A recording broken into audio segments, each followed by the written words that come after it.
لکپاس tunnel انسانی حلمیہ ہے، وہاں پر روز لاٹیاں پڑتی ہیں، لوگوں کو جوتے پڑتے ہیں۔ بلوچستان کے اندر جتنا بھی انسٹیٹیوشنلائزڈ کرپشن ہے اس میں اسلام آباد کا بہت بڑا کردار ہے۔ جو لوگ براہ راست جو ہیں فوجی آپریشن کے حق میں تھے وہ دائیں جانب تھے، جو حق میں نہیں تھے وہ جیلوں میں پڑے ہوئے تھے، زندانوں میں پڑے ہوئے تھے، قیدوں میں پڑے ہوئے تھے یا جلاوطن ہو گئے تھے۔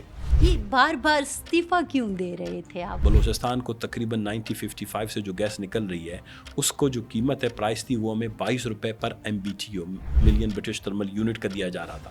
جو پنجاب سے اس وقت گیس نکل رہی تھی، یہ 2004 اور 5 کی بات ہے، وہ 277 روپے تھی۔ بلوچستان کا مسئلہ بلوچوں کا ہے، بلوچستان کے عوام کا ہے، نوجوانوں کا ہے، ماہوں کا ہے، بہنوں کا ہے، بیٹیوں کا ہے، کسی سردار نواب یا ثناء اللہ بلوچ کا نہیں ہے۔ 2010 کے بعد آج تقریباً 15 سال ہوئے، یہ 7واں جو NFC ایوارڈ ہے، اس کے تحت ہم تمام بجٹ بنا رہے ہیں جو غیر قانونی ہے۔ مرکز سب کچھ اپنے ہاتھ میں لینا چاہتا ہے۔ آپ مجھے بتائیں کوئی ایسی پارلیمنٹ چاہے گا جو اپنے لوگوں کو خود گلا ذبح کرے؟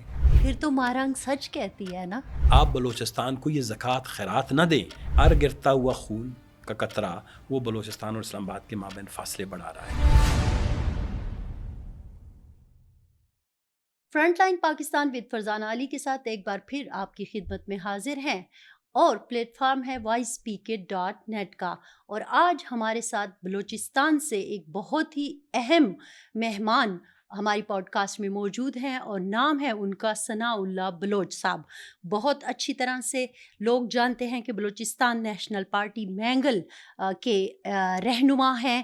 مختلف ادوار میں اگر ہم دیکھیں تو یہ بلوچستان اسمبلی کے، قومی اسمبلی کے اور سینٹ کے بھی ممبر رہے ہیں، اور آج ہمارے ساتھ اسٹوڈیو میں مہمان ہیں۔ بہت شکریہ sir. Thank you Faizan, thank you.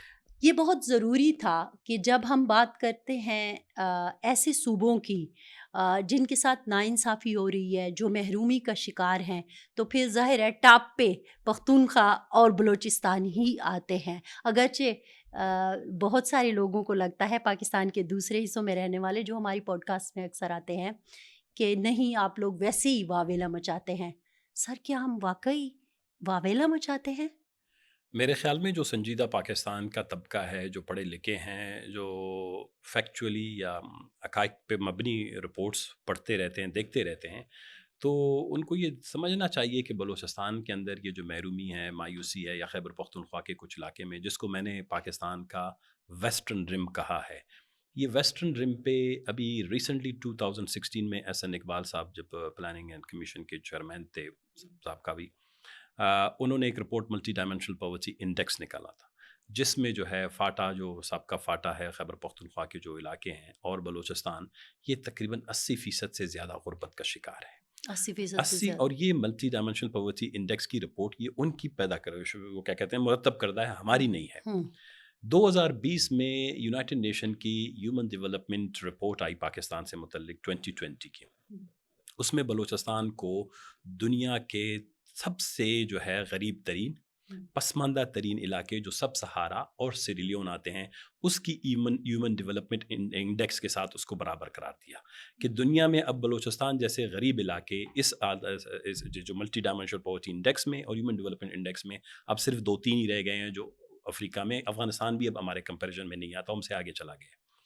اس کے علاوہ آپ تمام جو رپورٹس ہیں، چاہے وہ انسانی ترقی سے متعلق ہوں، معاشی ہوں، معاشرتی ہوں، تعلیمی ہوں، صحت سے متعلق ہوں، انفراسٹرکچر ہو، انرجی سے متعلق ہو، توانائی کی، تو بلوچستان آپ کو بالکل اس خطے زمین کا جو ہے حصہ ہی نظر نہیں آتا۔ میں پاکستان کا نہیں کہتا، آپ روئے زمین پہ، میں آپ کو اس کی چھوٹی سی مثال دوں۔ جی ضرور۔ پاکستان میں اس وقت تقریباً دیکھیں ترقی کس چیز سے آتی ہے؟ ترقی آپ کی انفراسٹرکچر سے آتی ہے۔ انفراسٹرکچر صرف روڈز کو، پلوں کو نہیں کہتے، ریلوے کی لائنوں کو نہیں کہتے، یا ہمارے ٹنلز کو نہیں کہتے۔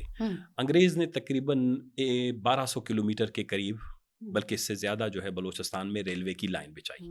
28 جو ہیں ٹنلز انگریز نے جو ہے بلوچستان میں بنائے، جو ساؤتھ ایشیا کے طویل ترین ٹنلز میں ہیں، جن میں خوجک پاس بھی شامل ہے۔ لیکن ترقی نہیں آئی، اس لیے کہ اس کا مقصد اسٹریٹجک تھا، وہ اپنے دفاعی مقاصد اور مفادات کے لیے افغانستان کی جانب، ایران کی جانب اپنا اثر و رسوخ بڑھانا چاہتے تھے، وہ ان کا مقصد ترقی کا نہیں تھا۔ تو آپ دیکھیں کہ اس کے باوجود بھی بلوچستان میں ترقی نہیں، لیکن 1948 کے بعد سے آج تک پاکستان نے بلوچستان میں صرف ایک ٹنل بنایا ہے، جس کو لکپاس ٹنل کہتے ہیں، اور لکپاس ٹنل انسانی حلمیہ ہے، وہاں پر روز لاٹیاں پڑتی ہیں, لوگوں کو جوتے پڑتے ہیں, طویل ترین قطاروں میں آپ کو گاڑیاں ملتی ہیں, اور لوگوں کی اتنی تذلیل ہوتی ہے کہ آپ تصور نہیں کر سکتے. ایک ٹنل صرف انہوں نے بنایا جس پہ وہ NHA والے تو یقیناً جو اس پہ ٹیکس بھی لیتے ہیں لوگوں سے گزرنے کا, باقی 28 جو انگریز نے مارتے بھی ہیں اور ٹیکس بھی لیتے ہیں. تذلیل کی انتہا ہے. تو بلوچستان کو کوئی جب تک فیکچولی کتابوں میں پڑھیں, دوسرا یہ ہے فزیکلی بلوچستان کو آ کے دیکھیں. ایک اور بات کو بتاؤں, بلوچستان میں تقریباً ہر 10 سے 15 کلومیٹر پر ایوریج ایک چیک پوسٹ ہے.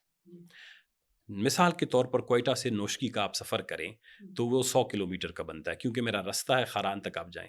تو کوئٹہ سے نوشکی تک اگر آپ کہیں وقت کی کمی ہے میں آپ کو نام گنا کے دے دوں گا, تقریباً 12 چیک پوسٹ ہیں, یعنی 100 کلومیٹر میں 12 چیک پوسٹ سے آتے ہیں. تو آپ مجھے بتائیں کہ ایک صوبے میں اس لیول تک لوگوں کو آپ ملٹرائزڈ کرتے ہیں, آپ سڑکوں پہ اتنی زیادہ چیک پوسٹ بناتے ہیں, ان کی سیاسی معاشی معاشرتی جو معاملات ہیں ان کے حل کے لیے ان کو اختیار نہیں دیتے ہیں, ان کے ساتھ بات چیت کے راستے بند کر دیتے ہیں. تو بلوچستان میں پسماندگی تو ہوگی لوگوں کی جو ہے, جس طرح آپ گاڑی کی رفتار کم کریں تو آپ اپنی منزل پر وقت پر نہیں پہنچ سکتے.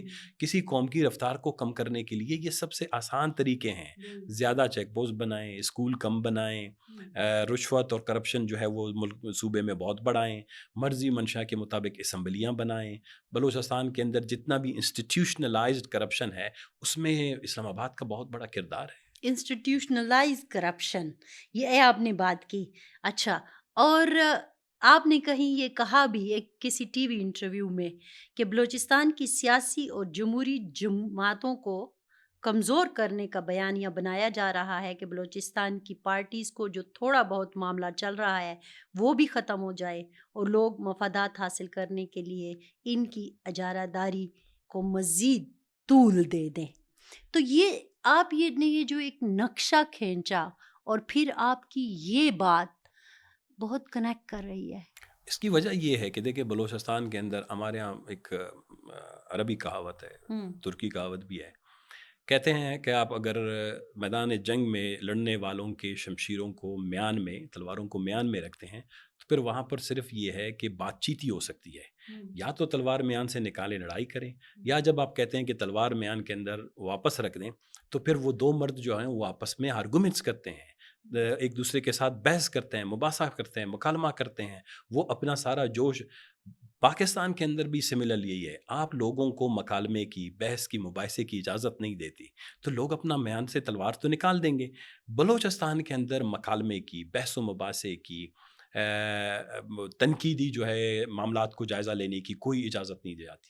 نہیں چاہتے کہ بلوچستان کے اندر لوگوں کی جو ایک کرٹیکل ڈیولپمنٹ ہے, تھنکنگ ہے, وہ بلوچستان کے اندر گرو کرے, اور لوگ اپنے وسائل کے ساتھ, جغرافیے کے ساتھ, ثقافت کے ساتھ, زبان کے ساتھ, پہاڑوں کے ساتھ, ریگستانوں کے ساتھ اپنے ساتھ منسلک رکھیں. تو یہ جو اپروچ ہے اس میں انہوں نے کیا کیا ہے کہ بلوچستان کے اندر جب تنازع شروع ہوا تو اس تنازع کے بہت سے مستفیدین بھی ہیں جن کو ہم کہتے ہیں مفاد اٹھانے والے. تو جو مستفیدین ہیں وہ افراد ہیں, ان کے پیچھے سیاسی جماعتیں نہیں ہیں, ان کے پیچھے بہت بڑا انٹلیکٹ نہیں ہے, جو کیا کہتے ہیں کہ ان کے پاس اتنا علم نہیں ہے کہ وہ بلوچستان کے معاشی, معاشرتی, سیاسی, قبائلی, نفسیاتی معاملات کو سمجھ سکیں. تو وہ وار منگرنگ جو ایک بہت بڑا ایک گروپ بلوچستان کے اندر 20 سالوں میں بن گیا, جو چاہتے ہی ہیں کہ بلوچستان میں لڑائی ہو, جھگڑا ہو, نفرتیں ہوں, خون خرابہ ہو, تاکہ وہ اسٹیبلشمنٹ کے قریب رہیں, اسٹیبلشمنٹ کے کانوں میں وہ بات کریں جو اسٹیبلشمنٹ کو میٹھی لگتی ہے, جو ان کو کانوں کو بہتر لگتا ہے, اور وہ لوگ بلوچستان کے اندر ہمیشہ حکمرانی کریں اور اسلام آباد میں بھی حکمرانی کریں. میں کسی کا نام نہیں لوں گا, گزشتہ 20 سال میں دیکھیں یہ ایک ٹرینڈ ہے کہ بلوچستان کے اندر بلوچستان کے تنازع کو فائدہ لینے والے لوگ زیادہ ہیں, اور جو بلوچستان کے تنازع میں کردار ادا کرنا چاہتے ہیں سیاسی جماعتیں, جس طرح ہم نے بھی ریسنٹلی کی 2 مہینے تک ہمیں بلیک پاس ٹنل کے پاس روکا گیا. BYC کی قیادت سے جتنے اختلافات تھی, میں BYC پر آتی ہوں. آپ نے ایک بڑی عجیب سی بات کر لی. آپ نے کہا کہ یہ چند عناصر ہیں, مفاد پرست عناصر ہیں, جو کیا ان کی روٹس نہیں ہیں؟ چلو آپ نے کہا کہ 2 دہائی نا, 2 دہائی سے لگ بھگ ریسنٹ پاسٹ کی بات کر رہے ہیں. لیکن اگر اس سے پہلے چلے جائیں تو اس سے پہلے تو بلوچ قوم پرست رہنما یا آپ کہیں سردار وہ حکومتوں میں رہے ہیں، آپ حکومتوں میں رہے ہیں، بگٹی صاحب حکومتوں میں رہے ہیں، تو کیا اس وقت بھی کچھ نہ ہو سکا؟ یہ اسلام آباد میں بہت بڑی کنفیوژن ہے کہ جب آپ پارلیمنٹ کا یا اسمبلی کا ممبر بنتے ہیں لوگ اس کو بھی حکومت سمجھتے ہیں. ایسا نہیں ہے. اچھا. بلوچستان کی 70 سالہ تاریخ میں 1948 28 مارچ کے بعد 1948 سے لے کر آج تک بلوچستان میں ایک دفعہ جینین الیکشنز ہوئے، وہ 1970 کے تھے، جس میں جینوئن ہاں الیکشن وہ پوری صرف پاکستان ایک دفعہ ہوئے. ایک ہی دفعہ ہوئے. اس کے بعد جو بھی ہیں وہ ڈائلیوٹیڈ ہیں، مینیپولیٹڈ ہیں، دھاندلی سے بھرپور انتخابات ہوئے، چاہے وہ 2018 کا ہو، 1997 کا ہو. میں ابھی آپ کو لیکن یاد رکھیں یا میں کہ ان میں ہم 3 خود بھی دفعہ آپ بھی میں آئے، بھی آیا ہوں، میں بھی آپ ہے نا؟ کو اس کو ہاں میں اس کی جی وضاحت کرنا چاہتا جی ہوں. جی. وہ یہ ہے کہ جب سردار عطا اللہ مینگل کو چیف منسٹر بنایا گیا، جمعیت علماء اسلام اور نیشنل عوامی پارٹی کی حکومت بنی خیبر پختونخوا میں بھی اور بلوچستان میں، تو ان کو تقریباً کوئی 9 مہینے بھی کام کرنے کا موقع نہیں دیا گیا، کیونکہ ایک جائز جماعت تھی. اس نے ہی کہا کہ بلوچستان سے قبائلی سرداری نظام کا خاتمہ کرنا چاہیے. جون 1972 میں Sardar Ata Ullah Mengal as a leader of the house, آپ اندازہ کریں ایک وزیر اعلیٰ خود جا کے قرارداد پیش کرتا ہے کہ بلوچستان سے قبائلی نظام کا خاتمہ کیا جائے، لیکن وفاقی حکومت وہ ریزولوشن ایکسیپٹ نہیں کرتا. بعد میں الزامات تو لگاتے ہیں کہ بلوچستان کے لوگ قبائلی ہیں. پہلی یونیورسٹی، پہلا میڈیکل کالج، پہلا بورڈ آف انٹرمیڈیٹ، پہلا چھوٹا موٹا انڈسٹریل زون. دوسری بات یہ ہے کہ لوگوں کی اونرشپ. دیکھیں اسٹیکس کیا ہوتے ہیں. آپ جب ایسٹ پاکستان جب ہم سے علیحدہ ہوا تو پاکستان کے جتنے بھی ملازمین تھے سب سے ان کے میں سے سب سے زیادہ کا تعلق صوبہ پنجاب سے تھا. تو جب وہ وہاں سے ایسٹ پاکستان سے واپس بھیج دیے گئے تو ان کو پاکستان میں مختلف ملازمتوں میں کپانے کی جگہ نہیں تھی. تو ایک گورنر کانفرنس میں فیصلہ ہوا کہ جی ان کو کچھ کو بلوچستان لے جائیں گے، کچھ کو خیبر پختونخوا لے جائیں گے، کچھ کو پنجاب لے جائیں گے. بلوچستان میں بہت زیادہ تعداد میں ان کو بھیج دی گئی. جب بلوچستان کی اپنی حکومت آئی تو انہوں نے کہا ہمیں مینڈیٹ ملا ہے، آپ اپنے لوگ جو ہیں واپس لے جائیں، ہم اپنے لوگ تعینات کریں گے. اور یہ گورنر کانفرنس کا فیصلہ تھا. اس کے تحت بہت ڈیسنٹلی یہ ہوا، لیکن آج تک پروپیگنڈا کیا جاتا ہے کہ بلوچستان میں سردار عطا اللہ مینگل نے جو ہے وہ پنجابیوں کو بلوچستان سے نکالا. ایسا نہیں ہے. فیکٹ پہ لوگ کبھی بھی حقائق پہ جانے نہیں چاہتے. دوسری بات یہ ہے کہ بلوچستان میں اس 9 مہینے کے بعد پھر 1985 تک 77 سے لے کر 1985 میں الیکشن ہوئے. 77 میں مارشل لا آیا. 85 میں جو اسمبلیاں بنیں وہ اسمبلیاں یہ تھی کہ لوگوں کو اپیز کرنا، لوگوں کی ضمیر خریدنا. لوگوں کو وہاں پر پھر پیسے تھوڑے بہت آ گئے تھے، کویت فنڈ تھا، پاکستان اس وقت تقریباً اس کی امپورٹنس بن چکی تھی، افغانستان کا جہاد شروع ہو گیا تھا، وار شروع ہو گیا تھا. جو پاکستان کو جتنے ملے، اور بلوچستان ایک فرنٹ لائن پروونس ہے افغانستان کے حوالے جس طرح خیبر پختونخوا ہے، پیسے کی بہت ریل پیل ہوئی اور اس نے بلوچستان کے تمام معاشرے کو پراگندہ کر دیا سیاسی طور پر.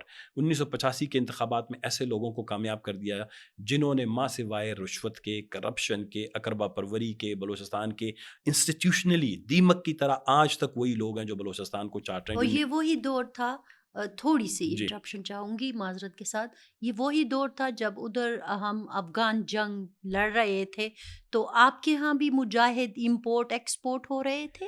ہم اور آپ تو خیبر پختونخوا جو ہے، بلوچستان تو ہے. دیکھیں پاکستان کا اگر آپ اس کی اسٹریٹجک ڈیپتھ کی بات کرتے ہیں، اس کی اسٹریٹجک لوکیشن کی بات کرتے ہیں، جیو پولیٹیکل امپورٹنس کی بات کرتے ہیں، ان دو صوبوں کو نکالے اور پاکستان میں رہ کیا جاتا ہے.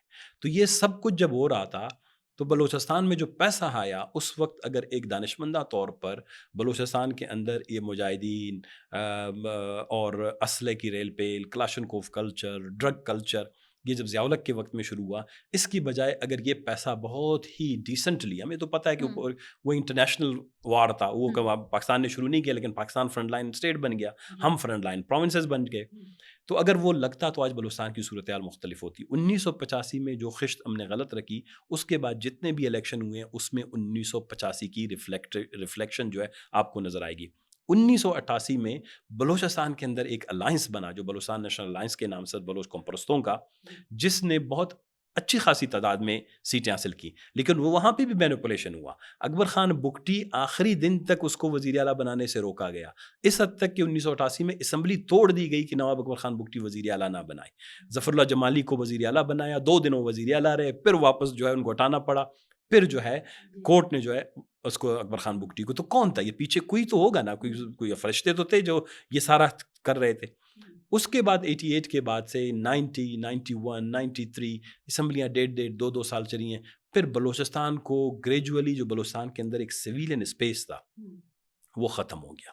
بیوروکریسی کو بھی پتہ ہے کہ طاقت کا سرچشمہ آپ ہے، سیاستدان کو بھی پتہ چلا سیاست کا سرچشمہ آپ ہیں، عوام نہیں ہیں، مجھے بھی پتہ چلا سیاست کا سرچشمہ تو آپ ہیں، پھر ہم سب آپ کے آگے آ کے جھکنے لگے، اور ہم نے اپنی ضمیر تھی، اپنا پروگرام تھا یا اپنے سب کا دار و مدار آپ کو بنا دیا، اور پھر جب آپ لوگوں کو جواب دینا ہو تو پھر ایسے صوبے میں حکمرانی اور حکومت کہاں ہوتی ہے۔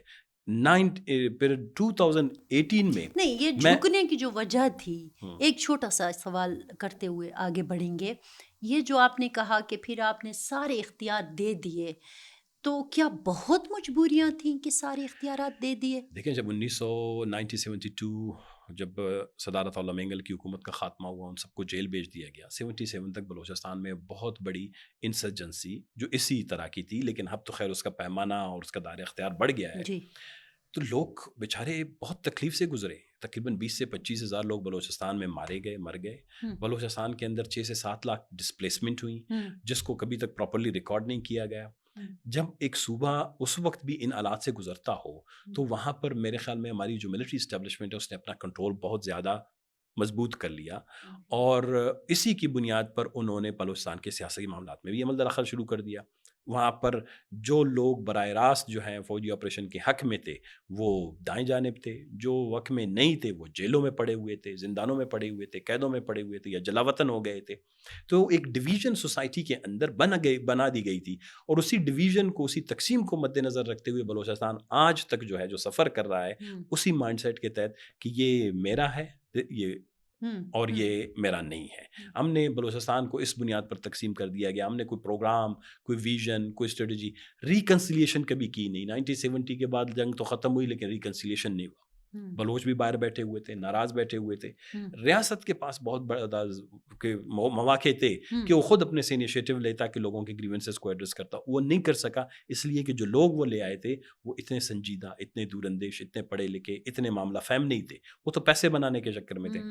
تو 1988 تک یہ سلسلہ چلا رہا، پھر اس کے بعد 97 میں صدار اختر مینگل کی حکومت بنی، تقریباً 13 مہینے ہم نے حکومت نہیں کی کہ بلوچستان میں جو بیٹمی دھماکہ ہوا اس پہ تھوڑی بہت وفاقی حکومت اور صوبائی حکومت کے مابین جو ہے صدار اختر مینگل کے بیانات کے بعد، بلوچستان نیشنل پارٹی کے بیانات کے بعد ایک انتشار پیدا ہوا جس میں عدم اعتماد کی تحریک لائی گئی، بلوچستان نیشنل پارٹی توڑ دیا گیا۔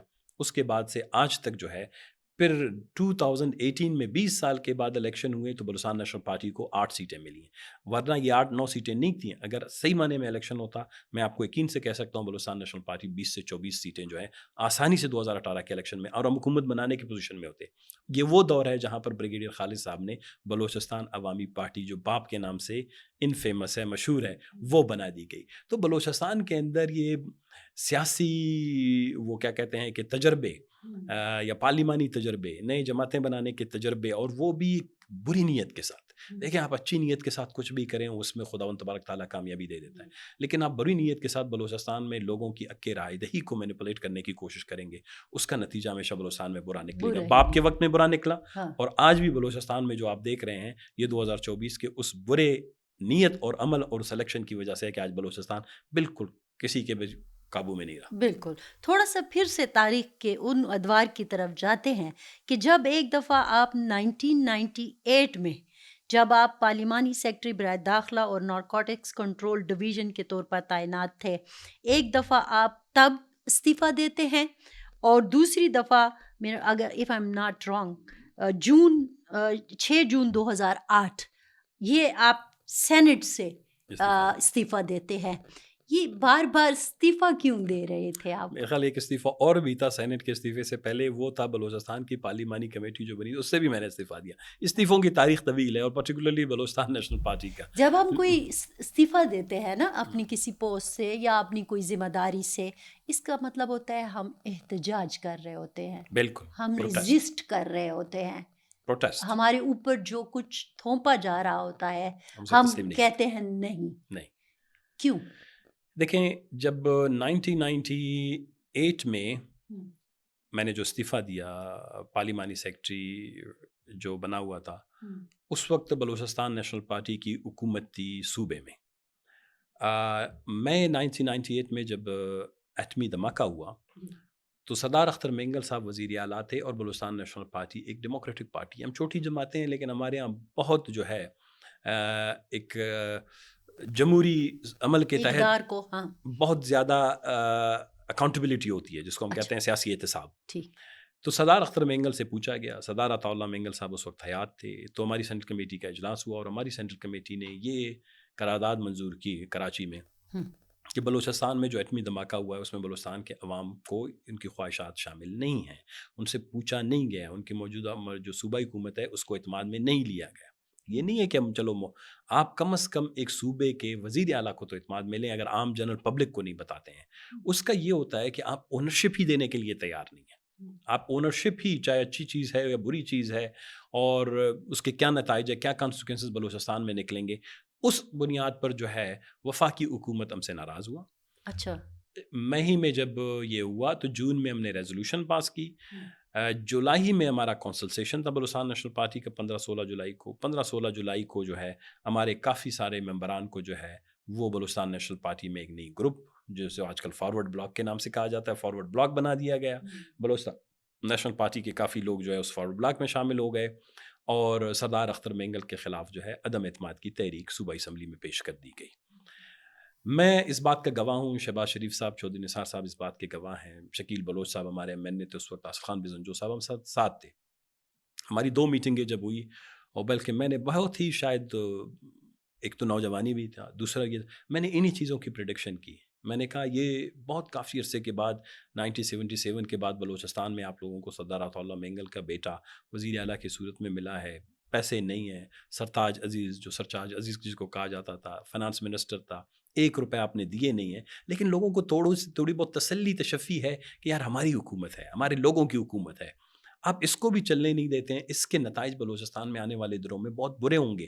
اور جو قوموں کے حوالے سے نتائج ہیں وہ 2-4 دن میں نہیں آتے ہیں، وہ اشروں میں آتے ہیں. 10 سال کے بعد آئیں گے، 20 سال کے بعد آئیں گے. 1-2 دفعہ شہباز شریف سے بات میں اس کا ذکر، اس کا تسلیم بھی یہ کیا کہ ثنا آپ نے اس وقت بھی صحیح باتیں کی تھی کہ ہمیں بلوچستان کی پولیٹیکل پارٹیز کے خلاف اس طرح کا جارحانہ رویہ اختیار نہیں کرنا چاہیے. نواز شریف نے اپنی انٹرویوز میں بہت جگہ کیا. لندن میں ہماری جب ملاقاتیں ہوئی اس نے اس بات کو تسلیم کیا کہ میں نے بلوچستان نیشنل پارٹی کے ساتھ اچھا نہیں کیا. تو خیر بلوچستان نیشنل پارٹی کو 2 لخت کر دیا گیا، سردار عطا اللہ مینگل کو وزارت اعلیٰ سے ہٹا دیا گیا، جان جمالی صاحب وزیر اعلیٰ بنا دیے گئے مسلم لیگ نو. تو میں وفاق میں جو ہے یقیناً میں اپنے پارٹی کے ہی مرضی اور منشا کے مطابق پارلیمانی سیکرٹری بناتا، انٹیریئر اور نارکوٹکس کنٹرول ڈویژن کا 8-9 مہینے میں نے گزار دیے تھے. تو میں نے اپنا استعفیٰ جمع کر دیا. نواز شریف صاحب نے جو ہے میرا استعفیٰ منظور کرنے سے انکار کیا. اس نے کہا بے شک ہمارا حکومت وہاں پہ نہیں ہے، ہم اتحاد میں نہیں ہے، یہ اس کو ہم زندگی بھر یہ عہدہ آپ سے نہیں لیں گے آپ اس عہدے پہ. میں نے کہا نہیں، میرے لیے اپنے لوگوں کو جواب دینا مشکل ہوگا، میرے پارٹی کا فیصلہ ہے. تو اس سے میں نے اس لیے استعفیٰ دیا. پھر 2004 میں جب 3 میں سینیٹر بنا، 4 میں بلوچستان سے متعلق مسائل ہوئے، سینٹ میں ہم نے بڑا پرزور احتجاج کرتے رہتے تھے. مشرف صاحب کی حکومت تھی، تو وہاں پر ایک پارلیمانی کمیٹی بنائی گئی بلوچستان کے حوالے سے، جو پاکستان کی تاریخ کی سب سے بڑی پارلیمانی کمیٹی تھی. اس میں تقریباً ایسے سمجھے کوئی 100 کے قریب افراد شامل تھے. 2 اس کی کمیٹیاں بنا دی گئیں، ایک ذیلی کمیٹی بلوچستان کے کرنٹ کرائسس کے حوالے سے، ایک کمیٹی بنا دی گئی بلوچستان کے کانسٹیٹیوشنل افیئرز کو، آئینی امور کو دیکھنے کے لیے. میں کرنٹ افیئرز کی جو کمیٹی تھی میں اس میں شامل تھا، جس میں مولانا شیرانی صاحب بھی تھے، مشاہد حسین صاحب نے اس کو ایڈ کیا کیونکہ حکومت کی کمیٹیاں تھیں تو انہوں نے چیئرمین اور ایڈ بھی اپنے بنا دیے. تو پہلے ہی اجلاس میں نے کافی محنت کی تھی، تقریباً کوئی 70-80 کے قریب پاور پوائنٹ سلائڈز پہ فیکچولی. میں نے کوئی بجائے کہ ریٹورک کہ ہم غریب ہیں، بیچارے ہیں، مظلوم ہیں، پانی نہیں، بجلی نہیں، گیس لے گئے نہیں، مجھے پتا تھا. میں نے کہا اسلام آباد میں دیکھتا بھی تھا کہ یہ بابو سوچت بوچت ٹائی پہنے والے یہ پاور پوائنٹ پریزنٹیشن کے علاوہ کسی چیز کو سمجھنے کے لیے تیار نہیں. نیا میں نے کوئی 77 میرے خیال سلائڈز پر مشتمل بلوچستان کی آپ اندازہ لگائیں گے، میوزیم سے لے کر ٹورزم سے لے کر health, education, gas, electricity, employment, federal میں ریپرزنٹیشن، آرمی میں representation, check post, frontier corps, اس کی کمپوزیشن، ایک کمپریہنسو سا بلوچستان کا جو ہے وہ آؤٹ لک جو ہے وہاں پر پیش کیا. سب نے بہت اپریشیٹ کیا اور وہ اس رپورٹ میں ابھی بھی شامل ہے کہ وہ جو ہے بیس بنا بلوچستان کی ساری ڈسکشن کا. اس کو انہوں نے ایز اے میرا پہلی جو پریزنٹیشن تھی اس کو ایکسیپٹ کیا کہ بہت سارا جو ہماری کمیٹی ہوگی وہ اسی کے ارد گرد اسی معاملات پہ جو ہے دیکھے گا. پھر انہوں نے تمام ڈپارٹمنٹس کو کہا. تو ہم تقریباً بلوچستان گئے، 2-3 مہینے تک کام کیا. اس میں ٹرمز آف ریفرنس TOR یہ تھا کہ 90 دن کے اندر کمیٹی اپنی رپورٹ دے گی اور جو بھی بلوچستان کے جائز مسائل ہیں جو فیکچولی بیان کیے گئے ہیں اگر یہ ویریفائڈ ہوتے ہیں, اگر ان کی تصدیق ہوتی ہے مختلف محکموں سے, ان کو وفاقی حکومت درست کرے گا. ہم بلوچوں کو ان کا حق دینے کے لیے تیار ہیں. ایسے بڑی بڑی باتیں کی انہوں نے. لیکن جب میں گریجولی جب چیزوں کو دیکھتا رہا کہ یہ جو فیکٹس ہیں یہ کافی تکلیف دہ ثابت ہوئے ان کے لیے. ان کو یہ اندازہ ہی نہیں تھا کہ میں یہ معلومات بھی لے آئیں گے کہ بلوچستان کو تقریباً 1955 سے جو گیس نکل رہی ہے اس کو جو قیمت ہے پرائس تھی وہ ہمیں 22 روپے پر MBTU million British thermal unit کا دیا جا رہا تھا. جو پنجاب سے اس وقت گیس نکل رہی تھی, یہ 2004 اور 5 کی بات ہے, وہ 277 روپے تھی. اتنا فرق. سندھ میں نکلنے والی 270 روپے, اور خیبر پختونخوا میں جو بھی گیس نکلی ہے تو بعد میں نکلی ہے, یہ ابھی ریسنٹ ایکسپلوشنز ہوئی, اس وقت نہیں نکلی تھی. تو میں نے یہ ساری چیزیں رکھی اور پھر میں نے نہیں, کیوں آپ کی گیس اچھی نہیں تھی؟ اچھا میں یہ آپ کو یہ بھی بات بتاؤں, مطلب اسٹوپڈ سا سوال. اسٹوپڈ, ہاں, وہ یہ کہ میں نے یہی سمجھا, میں سمجھا شاید ہماری گیس جو ہے, گیس کی ایک ایٹنگ ویلیو ہوتی ہے. ہاں. تو میں نے وہ جا کے سارا انرجی ڈپارٹمنٹ کے پرانے رپورٹس نکالے, ایکسپرٹس کو کنسلٹ کیا. میں نے کہا ہماری گیس اس کم قیمت پہ لی جا رہی ہے, اس میں کوئی گیس میں کوئی فرق نہیں. کہا نہیں, بلوچستان کی گیس دنیا میں آئی ایٹنگ ویلیو گیس قرار دی گئی ہے. مطلب یہ اتنی آئی ایٹنگ ویلیو گیس ہے, آپ کے فرٹیلائزر میں, کھاد بنانے میں یہی استعمال ہوتا ہے, آپ کی سیمنٹ انڈسٹری میں یہی استعمال ہوتا ہے, آپ کی بجلی کی پیداوار میں تقریباً یہی گیس. اس کی آئی ایٹنگ ویلیو اتنی زیادہ ہے کہ باقی اگر گیسوں کو جتنا بھی کریں وہ اس کے مد قابل نہیں آ سکتے. تو کیوں؟ اچھا, وجہ یہ تھی کہ 1986 میں جب انہوں نے مسلسل, کیونکہ کانسٹیٹیوشن وغیرہ تھے نہیں, ماشاء اللہ یہ ادوار تھے, گیس کمپنیوں نے کیپ کیا ہوا تھا بلوچستان کو 23 روپے پر. اب ویل ایڈ پرائس بڑا امپورٹنٹ ہوتا ہے, یہ سارے ٹیکنیکل چیزیں تھے, بلوچستان میں کسی کو پتہ نہیں تھا. جو آپ کو رائلٹی 12.5% ملتی ہے وہ ویل ایڈ پرائس پہ ملتی ہے, یعنی کنویں سے نکلنے والی گیس کی MBTU کی مقدار میں. اگر پنجاب سے 277 روپے MBTU گیس نکل رہی ہے, میرا 23 روپے ہے, تو اس کو جو رائلٹی ملے گی وہ 277 کے بیسس پہ ملے گی. تو 12.5% یہ تقریباً بنتے ہیں 50 روپے اس کو رائلٹی جو ہے گیس پہ جو ہے پنجاب کو ملے گی. میرا 23 روپے ہے تو مجھے 2.5 روپے رائلٹی ملے گی اس کی پر MBTU جو اس کا یونٹ ہوتا ہے گیس کو ناپنے کا. تو میں نے کہا یار یہ بے انصافی تو ساؤتھ افریقہ میں اپارتھائڈ بھی نہیں کر رہے ہیں, یہ تو اسرائیل میں غزہ میں بھی نہیں ہو رہا. اس وقت جتنی بھی مثالیں میں نے کہا دنیا میں یہ چیزیں, اور اس سے اور بھی متعلق جس میں کوسٹ گارڈ تھا, میرین ہماری جو ہو سیکیورٹی ایجنسیز تھیں, بلوچوں کی ریپرزنٹیشن تھی, یہ جو فیکچوئل چیزیں ہیں یہ میرے لیے بڑی تکلیف دہ, ان کے لیے ان کو تکلیف کا باعث بنی, میرے لیے بھی مشکلات کا باعث بنی. لیکن وہ ایسا کیوں کر رہے تھے ثناء اللہ صاحب؟ دیکھیں ان کے خیال میں بلوچ بھیڑ بکریاں ہیں, بلوچ جاہل ہیں, بلوچ اپنی معاملات پہ جو ہے ان کی فیکچوئل انڈرسٹینڈنگ نہیں ہے, پڑھتے نہیں ہیں. تو ہم اگر یہ کہیں گے کہ جی ہم نے آپ کو NFC سے 500 روپے دے دیے, آپ کو 10 روپے دے دیے, ہم نے آپ کو سرچارج دے دیا, آپ کو GDS دے دی, آپ کو لوگ انہی کمپلیکیٹڈ جو ہے ٹرمینالوجی میں پسے رہیں گے, کوئی پڑھے گا نہیں, سمجھے گا نہیں. تو جب ہم نے یہ بات ان کے سامنے رکھی, جتنی بھی میٹنگز ہوئیں, میں نے ان کے ماتھے پر, پیشانی پر وہ کیا کہتے ہیں کہ بل دیکھنا شروع کر دیا کہ یہ ہمیں کچھ دیں گے نہیں. لگ ایسے نہیں رہا ہے کیونکہ آپ نے پورے فیڈریشن کو, اس کے پالیسیوں کو بلوچستان سے متعلق وہ کیا کہتے ہیں ٹرن کرنا ہے. ایک تو چیلنج کرنا ہے, اگر آپ نے ان کو تبدیل کرنا ہے تو آپ نے بالکل جو ہے اس کو الٹا کرنا ہوگا. اس کے لیے وہ آمادہ نہیں ہے. پھر بہانہ یہ بنایا گیا کہ جی ہم بلوچستان جائیں گے. وہاں پر بلوچ پشتون کا ایک چھوٹا سا ایشو ہمیشہ رہتا تھا کہ پشتون کہتے ہیں ہمیں ایک صوبہ چاہیے. تو انہوں نے بجائے کہ بلوچستان کے ان اہم ایشوز پر فوکس کرنے کے لیے وہاں پر ہم سے پہلے انہوں نے کہا کہ جی پشتون قبائل کا جرگہ جو ہے اس کمیٹی سے ملے گا. تو ہم نے تھوڑا سا پروٹیسٹ کیا. ہم نے کہا یار دیکھیں بلوچ اور پشتون کے یہ بحث ہی نہیں ہے, یہ بحث پروونس اور فیڈرل گورنمنٹ کا ہے, اس کے معاملات کا ہے. جب بلوچستان کو شیئر ایکولی ملے گا, اس سے پشتون, بلوچ, ہزارہ, سندھی, سرائکی, جو بھی اس بلوچستان میں رہنے والے لوگ ہیں, پنجابی, اردو اسپیکنگ, سیٹلر, سب کو یکساں فائدہ ملے گا. آپ اس کو ایتھنک نہ بنائیں. انہوں نے جان بوجھ کے اس کو تھوڑا سا کنٹروورشل بنانے کی کوشش کی. خیر وہ بھی ان کا ناکام ہوا. تو آخر میں 3 مہینے کے بعد اس کی رپورٹ نہیں آئی. جب رپورٹ نہیں آئی تو ہم نے اس سے استعفیٰ دے دیا. سردار عطا اللہ مینگل صاحب حیات تھے, بلوچستان نیشنل پارٹی. ہم نے کہا دیکھیں بلوچستان میں مزید انتظار نہیں کر سکتے. ہم نے آپ کو جو بھی ہوم ورک تھا, ہم نے آپ کو جو بھی مسائل کی نشاندہی تھی کر دی, اب آپ اس پہ عمل درآمد کریں. تو انہوں نے عمل درآمد نہیں کیا.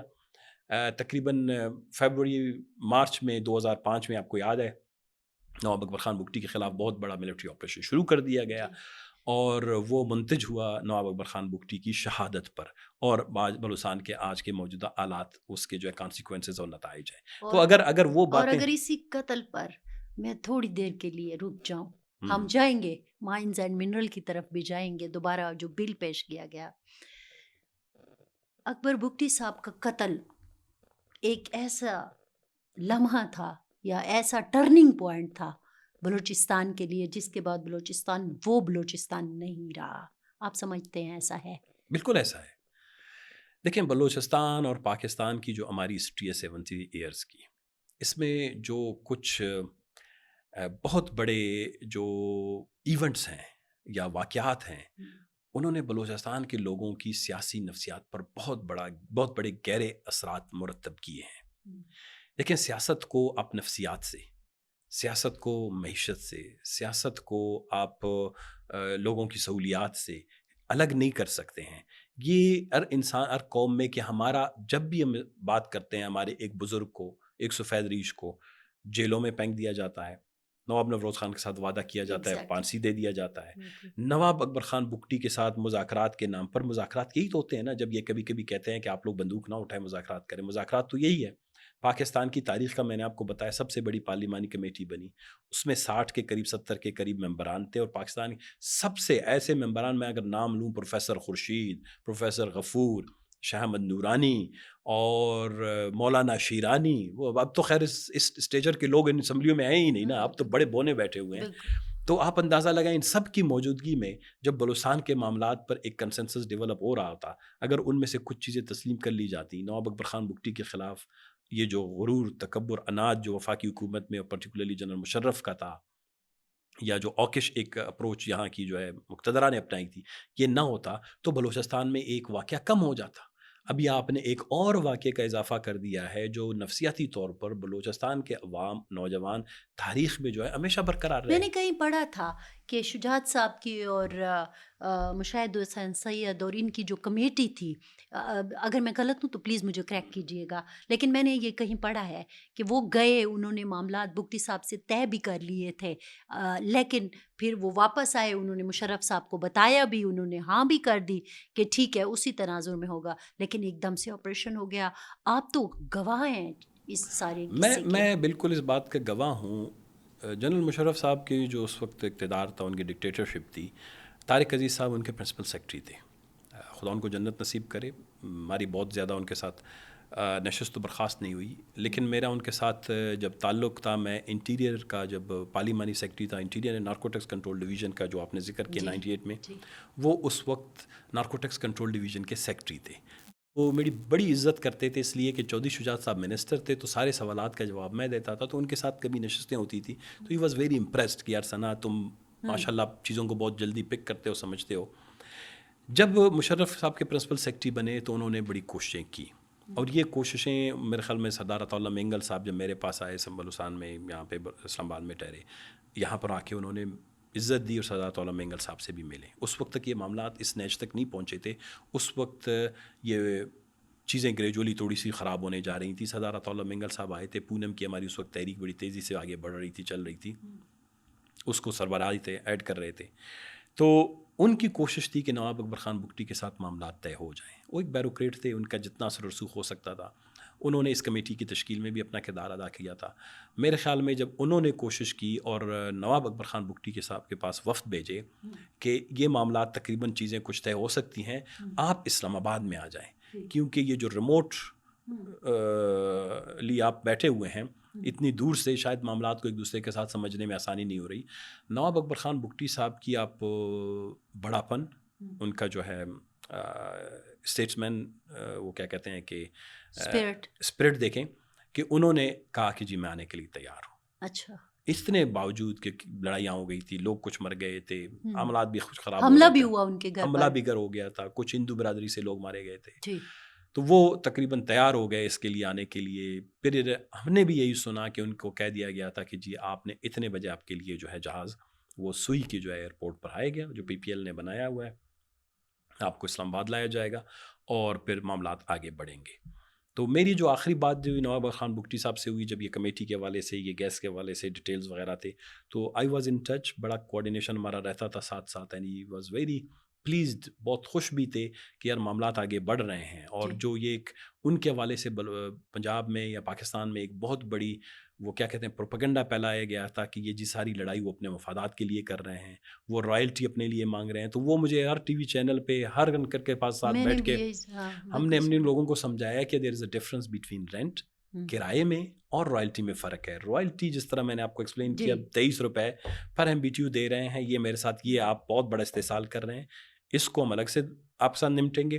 کرایہ ان کا حق ہے. میں نے کہا اسلام آباد میں کوئی اپنا پورشن بھی کسی دوسرے آدمی کو ایک مہینے کے لیے مفت نہیں دیتا. جناب اکبر خان بگٹی کی ساری آباء و اجداد کی قبائل کی زمینیں ہیں. جب پی پی ایل کا سارا نیٹ ورک بچا ہوا ہے، پی پی ایل جو ہے وہ ایک مردہ کمپنی سے 1955 میں آج ایشیا کی سب سے امیر ترین کمپنی بن گئی ہے، تو کیا حق نہیں پہنچتا ان کو کہ وہ ان کی ان کو زمینوں کرایہ دے دیں، ان کی زمینوں کا جو کرایہ آپ نے طے کیا ہے دے دیں، یا اس میں 5-10% بے شک سال کے 2 سال کے، جس طرح یہاں رینٹ کے اپنے رولز ہیں پوری دنیا میں، آپ بڑھا کے دے دیا کریں. تو وہ ان ایشوز پہ I think Nawab Akbar Khan Bugti was willing, ان کی خواہش تھی. آپ کی جو آخری بات ہوئی تو کیا بات ہوئی؟ وہ پرامید تھے، گو کہ ان کو یہ پتا تھا، بہت ویژنری تھے، اور ان کی باتیں آج صحیح بھی ثابت ہو رہی ہیں. اس نے کہا اگر وہ بات کرنا چاہتے ہیں خلوص نیت سے، میں اس کے لیے آمادہ ہوں. کمیٹی کے لیے ممبران کے نام دیے، شاہد بگٹی ان کا جو داماد تھا وہ اس میں شامل تھا، امان اللہ کنرانی صاحب اس کمیٹی میں شامل تھے ان کی طرف سے، میں بلوچستان نیشنل پارٹی کی طرف سے تھا، رؤوف مینگل صاحب ہمارے بلوچستان نیشنل پارٹی کی طرف سے تھے، بلوچستان کے تقریباً بہت سارے ایم این اے اور سینیٹر جو ہیں اس کمیٹیوں کا حصہ تھے. تو وہ اگر خدا نخواستہ وہ بندوق کی سیاست، جنگ کی سیاست، نفرت کی سیاست یا اس معاملے کو خراب کرنے کی سیاست پہ یقین رکھتے تو ان کمیٹیوں کا حصہ نہ بنتے اور ہمارے ساتھ کوآرڈینیٹ نہیں کرتے. میں ڈے ٹو ڈے ایشوز پہ جب یہ ڈیولپمنٹس ہوتی تھی، میٹنگ ہوتی تھی، اجلاس ہوتے تھے، تو ہم ان کو بریف کرتے تھے، کچھ ان سے لیتے تھے، صدارت اللہ مینگل صاحب کے ساتھ اسی طرح. تو بلوچستان میں ایک جو ہے تقریباً جو 4 جماعتی بلوچ اتحاد تھا، جس میں اس وقت نیشنل پارٹی بھی تھا، ڈاکٹر عبدالعلی بلوچ صاحب اس کی سربراہی کرتے تھے، وہ اس کا حصہ تھا، اسلم بلیدی صاحب. تو بلوچستان میں ایک کنسنسس تھا کہ اگر اسلام آباد نے اپنے آنکھیں اور کان کھول لیے ہیں بلوچستان سے متعلق، تو ہم نے ان کو بلوچستان کی اصل تصویر دکھانی ہے، بلوچستان کے جو مسائل ہیں ان کے کان تک پہنچانے ہیں. یہ تو ہمارا اپروچ تھا. ہم کوئی جاہل تو نہیں تھے، ہم نے یہاں پر بندوق نہیں اٹھائی تھی، ہم نے تو اپنے فیکچولی اپنے سارے معاملات ان کے سامنے رکھے. بٹ انفارچونیٹلی وہ جو جب پھر جہاز جو ہے ان کے لیے بھیجا نہیں گیا، ایک دفعہ پھر ان کو جو ہے کیا کہتے ہیں کہ ان کی عزت اور احترام کو ہٹ کیا گیا. ایک بلوچ کے لیے یقیناً کہ آپ کہتے ہیں کہ جی میں آپ کے لیے یہ کر رہا ہوں. اس کے بعد شاید میرے خیال میں مجھے اتنا یاد ہے کہ مارچ اپریل میں تقریباً اپریل میں طے ہو گیا تھا کہ جی بلوچستان میں بہت بڑی فوجی آپریشن کی جائے گی، نواب اکبر خان بگٹی کو سبق سکھایا جائے گا، بلوچستان کے جتنے لیڈر ہیں ان کو سبق سکھایا جائے گا. بلوچستان کا مسئلہ چند سرداروں کا ہے، اور یہ جو ان کی غلط فہمی تھی آج کہاں پہ منتج ہوا. بلوچستان کا مسئلہ بلوچوں کا ہے، بلوچستان کے عوام کا ہے، نوجوانوں کا ہے، ماہوں کا ہے، بہنوں کا ہے، بیٹیوں کا ہے، کسی سردار نواب یا ثناء اللہ بلوچ کا نہیں ہے. تو جب یہ بات ابھی تک ان کو سمجھ نہیں آ رہی، اور میں جو اب دیکھ رہا ہوں 20 سال کے بعد، آج مجھے اسلام آباد سے پھر وہی بدبو آ رہی ہے، وہی خوشبو آ رہی ہے، وہی کہ جی اسی طرح کا لب و لہجہ ہے، اسی طرح کی اپروچ ہے کہ جی کچھ چند شر پسند عناصر ہیں، کوئی شر پسند ہوگا، کوئی خیر ایک اور پسند ہوگا. بیٹی آج قید میں ہے، آج قید اس میں پہ ہے بات بلوچستان. کروں گی، میں اس پہ بات کروں گی کہ آپ نے اس کو ایم پی او میں اندر کیا اور پھر اس کو دہشت گردی کا معاملہ کر دیا. وہ بیٹی جس کے لیے جس کی ایک آواز پر ہزاروں لوگ لاکھوں لوگ نکلتے ہیں، آج وہ بیٹی آپ کے آنکھوں میں کھٹک رہی ہے. اس پہ بات کرتے ہیں، لیکن میں دوبارہ یہاں پہ آؤں گی کہ یہ جو مائنز اینڈ منرل کا مسئلہ ہے، اس کو ذرا مجھے آپ سمجھائیے کہ میں آئین جب پڑھتی ہوں 18ویں ترمیم کے بعد، 18ویں ترمیم کہتی ہے، اس کا آرٹیکل ہے 172(3). میں ٹھیک ہوں؟ بالکل. آئین پاکستان کے تحت قدرتی وسائل اور ان کی ملکیت سے متعلق صوبوں کے حقوق کا تعین کیا گیا. ہر ایک چیز کلیئر ہے، کس کی ملکیت ہوگی، وفاق کیا کرے گا، سب کچھ کیسے ہوگا، آپ نے طے کر لیا تھا. آج پھر آ کے آپ کیا کرنے جا رہے ہو؟ کیا آپ 18ویں یہ جو معاملات ہو رہے ہیں مائنز اینڈ منرل بل پر، چاہے وہ بلوچستان کا ہے، چاہے وہ پختونخوا کا ہے، ہم کس طرف جا رہے ہیں؟ فرزانہ بی بی، مجھے لگ یہ رہا ہے کہ 18th امینڈمنٹ تو کافی عرصے سے اس کی رول بیک کرنے کی جو باتیں ہو رہی تھی وہ تقریباً ہو بھی گئی ہیں. ایک تو یہ ہے کہ کانسٹیٹیوشن اٹ سیلف جو ہے وہ پاکستان کے اندر اس وقت بڑا ارریلیونٹ ہو گیا ہے. کانسٹیٹیوشن ہاں ریلیونٹ ہو ہاں گیا؟ نہیں، کانسٹیٹیوشن کی تو میں آپ کو بتاؤں نا، کانسٹیٹیوشن کوئی 10-12 چیپٹرز پر مشتمل ہے، ابواب پر مشتمل ہے جس کو ہم کہتے ہیں. اس میں سے سب سے پہلا چیپٹر آپ کا جو ہے مملکت کا ہے. اس میں جو آرٹیکل 1 ٹو آرٹیکل 6 تک جو ہے، جس میں وفاداری ہے، قانون کا احترام ہے، شہریوں کے ساتھ اس نے سلوک ہے، اور آئین سے انحراف کے حوالے سے آرٹیکل 6 ہے. دوسرا جو امپورٹنٹ اس کا چیپٹر ہے وہ ہے آپ کا انسانی حقوق سے متعلق. انسانی حقوق سے متعلق 20 سے 22 کے قریب جتنے بھی آپ کے آرٹیکل ہیں، آپ مجھے بتائیں کس پہ عمل ہو رہا ہے. آپ نے کل خبر سنی ہوگی کہ یوٹیوب چینلز بند کر دیے گئے، پیکا ایکٹ لایا گیا، اور راہ دہی کی آزادی نہیں، فریڈم آف ایکسپریشن یعنی بات کرنے کی آزادی نہیں، لکھنے کی آزادی نہیں، سوچنے کی آزادی نہیں، اجتماع کی آزادی نہیں، جلسے جلوس کی آزادی نہیں.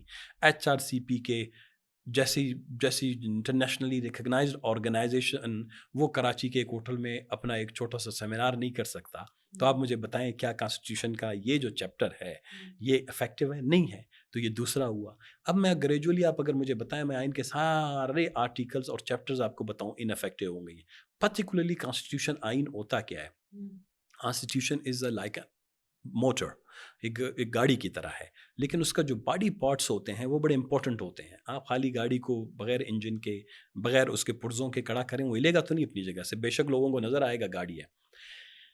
الیکشن کمیشن جو ہے کانسٹیٹیوشن کے اندر دی ہوئی سب سے بڑی امپورٹنٹ باڈیز میں سے ایک ہے، جو ملک کے اندر صاف اور شفاف انتخابات کو یقینی بنائے گا. آج 2 سال گزر گئے ہیں، پاکستان کے اندر 30% اسمبلی نامکمل ہے. عدالتیں بنی ہوئی ہیں، وہ بھی کانسٹیٹیوشن کے اندر ہے کہ وہ انصاف فراہم کریں.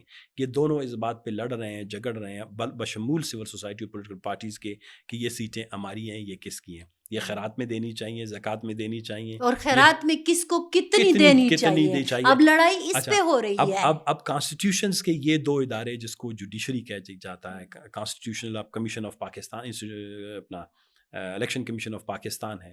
پھر ایک امپورٹنٹ اس کے اندر انسٹرومنٹ ہے جو پورے نظام کو اور میکینزمز ہے چلاتا ہے جہاں پہ کانفلکٹس آتے ہیں، وہ کونسل آف کامن انٹرسٹ ہے. اس کا کوئی اجلاس مجھے دکھائیں، اور جو اگر اجلاس ہوتا بھی ہے تو اس کا جو تلوار ہے وہ بلوچستان کے خلاف چلتا ہے. اگست 2023 میں جو اس کا اجلاس ہوا، بلوچستان کی 70 لاکھ آبادی اس سے نکال دی گئی. بھائی اگر باقیوں کے بھی 10-10 لاکھ نکال دیتے تو 10 لاکھ بلوچستان سے نکال دیتے. اگر آپ لوگوں کو پتہ تھا کہ زیادہ ہے یا غلطی ہو گئی ہے یا آپ کے ڈیٹا میں غلطی ہو گئی ہے، تو بلوچستان کے لوگوں کا تو قصور نہیں ہے.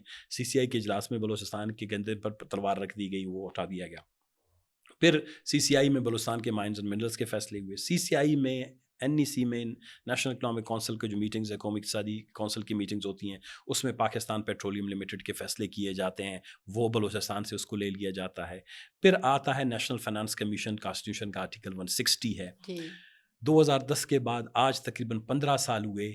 یہ 7واں جو NFC ایوارڈ ہے، اس کے تحت ہم جو ہے تمام بجٹ بنا رہے ہیں جو غیر قانونی ہے. جبکہ آپ کے مقابلے میں انڈیا میں یہی سیم آرٹیکل ان کا 280 ہے، وہاں پر جو ہے یہ 15واں نیشنل فائنانس کمیشن کا ایوارڈ ہے. میں آپ کی اس پہ ضرور اس پہ تقسیم پہ بھی بعد میں بات کروں گا. اسی طرح کے جو کانسٹیٹیوشن کا یہ آرٹیکل ہے 172 سب سیکشن 3، جس میں یہ دیا گیا ہے کہ تیل اور گیس اس میں اسپیسیفکلی مینشن کیا گیا ہے کیونکہ یہ دونوں وسائل جو ہیں اس سے پہلے 100% وفاق کے پاس ہوتے تھے. 18ویں ترمیم کے بعد یہ طے ہوا کہ جی اس میں صوبوں کو منصفانہ حق ملنا چاہیے.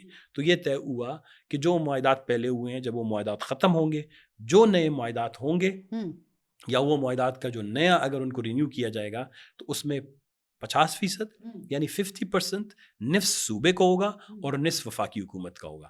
لیکن آج تک اس پہ عمل درآمد نہیں ہو رہا. یہ صرف گیس اور تیل سے متعلق ہے، جس میں سب سے بڑی 172(3) کی وائلیشن ہوئی ہے.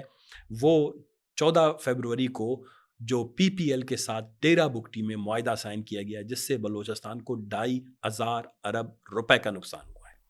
اتنا 2,500 ارب روپے کا نقصان ہوا ہے. میں آپ کو بھی تفصیل میں اس کے جا کے سمجھاؤں گا.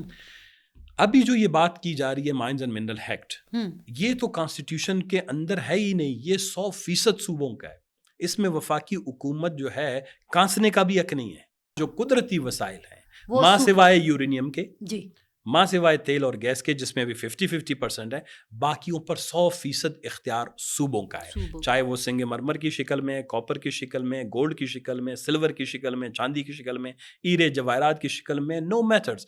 دنیا بلوچستان میں اس وقت 82 کے قریب 82 کے قریب منرلز ہیں، اور بلوچستان دنیا کا وہ خطہ ہے، اور ہمارے خیبر پختونخوا کے کچھ علاقے، جہاں پر دنیا میں یہ 3-4 ایسے بیلٹس ہیں جہاں پر ریئر ارتھ منرلز کی بہت وسیع تعداد میں موجودگی کے آثار جی نمایاں ہوئے ہیں، دریافت ہوئے ہیں، ہم، یا آئندہ دریافت ہوں گے. ہم، پروبیبلٹی اور ہم، پاسبلٹی یہی ہے. ہم، تو ابھی یہ کیا گیا کہ مائنز اینڈ منرل ایکٹ کے تحت ہم نے بلوچستان میں 1972 میں ایک ہمارا آلریڈی منرل ایکٹ بنا ہوا ہے. اچھا، اس میں ہم نے کیا کیا کہ ہم نے لوگوں کو اختیار دیا ہے ہم، کہ آپ کسی بھی ضلع میں ہم، کوئی مائنز ہوگا، منرل ہوگا، ہم، اس صوبے اس ضلع کے عوام کی یا اس کے ضلع کے کسی فرد کی شراکت کے بغیر آپ اس مائن اور منرلز کے کاروبار میں یا اس کی لیز میں آپ شامل نہیں ہو سکتے.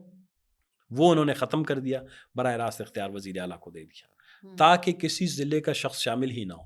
دوسری بات یہ ہے کہ اس میں بہت بڑے strategic minerals, strategic land, strategic needs, اس کے علاوہ SIFC، پھر یہ ہے کہ منرل ریگولیٹری اتھارٹی، مختلف آرگنائزیشنز کے نام ڈال کر یہ کر دیا گیا کہ جی جو بھی مائنز منرلز کے ریسورسز ہوں گے ان کے لیے فریم ورک، ان کے حوالے سے جو ایگریمنٹ ہوگا اس کی جو ڈرافٹنگ ہے، ڈیزائننگ ہے، لے آؤٹ ہے، اور اس کے اندر لفظ ہیں، اس کے اندر آپ کو حصہ ہے، صداری ہے، ساری چیزیں وفاقی حکومت فیسیلیٹیٹ کرے گا، آپ کو دے گا. فیسیلیٹیٹ کرے گا. فیسیلیٹیٹ مینز ہم کریں گے، مطلب اس میں آپ کو یہ ساری چیزیں. تو انہوں نے کیا کیا کہ آپ کو یاد ہے اپریل میں ایک فورم ہونے والا تھا منرل سے متعلق، انٹرنیشنل فورم ہونے والا تھا، اور پاکستان کوشش کر رہا ہے کہ پوری دنیا کو اٹریکٹ کرے مائنز اینڈ منرل کے حوالے سے. تو انہوں نے اپریل میں 14-15 اپریل کو اس سے قبل ان کی کوشش تھی، اور انہوں نے 12-13 مارچ کو جا کے بلوچستان اسمبلی میں شب خون مار کر مائن منرل ایکٹ جو ہے وہ جمع کروا دیا. انہی ممبران نے جنہوں نے مائن منرل ایکٹ پاس کیا ہے، بلوچستان ہائی کورٹ میں جمعیت علماء اسلام نے آج کیوں اس وقت دیکھا نہیں انہوں نے؟ دیکھیں 180 صفحات پر مشتمل انگریزی کا یہ مسودہ میں اسی لیے کہتا ہوں کہ بلوچستان میں میرے سارے بھائی ہیں، دوست ہیں، لیکن اسمبلیوں میں بونے بیٹھے ہوئے ہیں. 180 صفحات کے اس ٹیکنیکل چیز کو سمجھنے کے لیے چاہیے تو یہ تھا کہ اس کو مشتہر کیا جاتا اخبارات میں. Constitution making, law making, subsidiary legislation making, میں خود کانسٹیٹیوشنل ایڈوائزر رہا ہوں صومالیہ میں، سری لیون میں. اس میں آپ پبلک پارٹیسپیشن، عوامی شرکت کے بغیر آپ آئین سازی، قانون سازی نہیں کر سکتے. دنیا کے اندر اخلاقی طور پر یہ جرم ہے. آپ اخباروں میں دیتے ہیں کہ ہم یہ لا لا رہے ہیں، آپ عوام اس کو پڑھیں، اور کیا آپ اس سے اتفاق کرتے ہیں؟ نہیں کرتے لیکن ہیں. ثناء اللہ صاحب، ہماری تو تاریخ رہی ہے یہ جرم ہم بار بار کرتے ہیں اور کرتے رہیں. ہم ابھی آئین نئے ترامیم بھی لا رہے ہیں. تو مائنز اینڈ منرل ایکٹ جو ہے یہ شب خون مارنے کے مترادف ہے. تمام سیاسی جماعتوں نے بلوچستان ہائی کورٹ میں جو ہے اس کو چیلنج بھی کیا ہوا ہے. وہ لوگ جنہوں نے اسے پاس کیا اب وہ کورٹ چلے گئے، وہ خود کورٹ چلے گئے سب پہ دستخطوں سے. جمعیت علماء اسلام سب سے بڑی. ویسے آپ یہ اپنی بات کو مکمل کیجئے گا، لیکن آپ کی یہ بات سن کے جب لوگ بھی سن رہے ہوں گے نا تو وہ سوچیں گے تو ضرور کہ یہ کون لوگ ہم نے اپنے نمائندے بنا کے اسمبلی میں بھیج دیے، جن کو ایک کاغذ دے دیا گیا، انہوں نے کہا اوکے ہے، وہ پاس ہو گیا، پھر ان کو بتایا گیا کہ یہ اوکے نہیں ہے، اس کو پڑھ لو. یہ آپ کی تقدیر اور مقدر کا جو ہے غلط فیصلہ اور ان کو جب وہ پڑھ کے سمجھایا گیا تو وہ اب کورٹ چلے گئے ہیں. یہ کیا ہو رہا ہے؟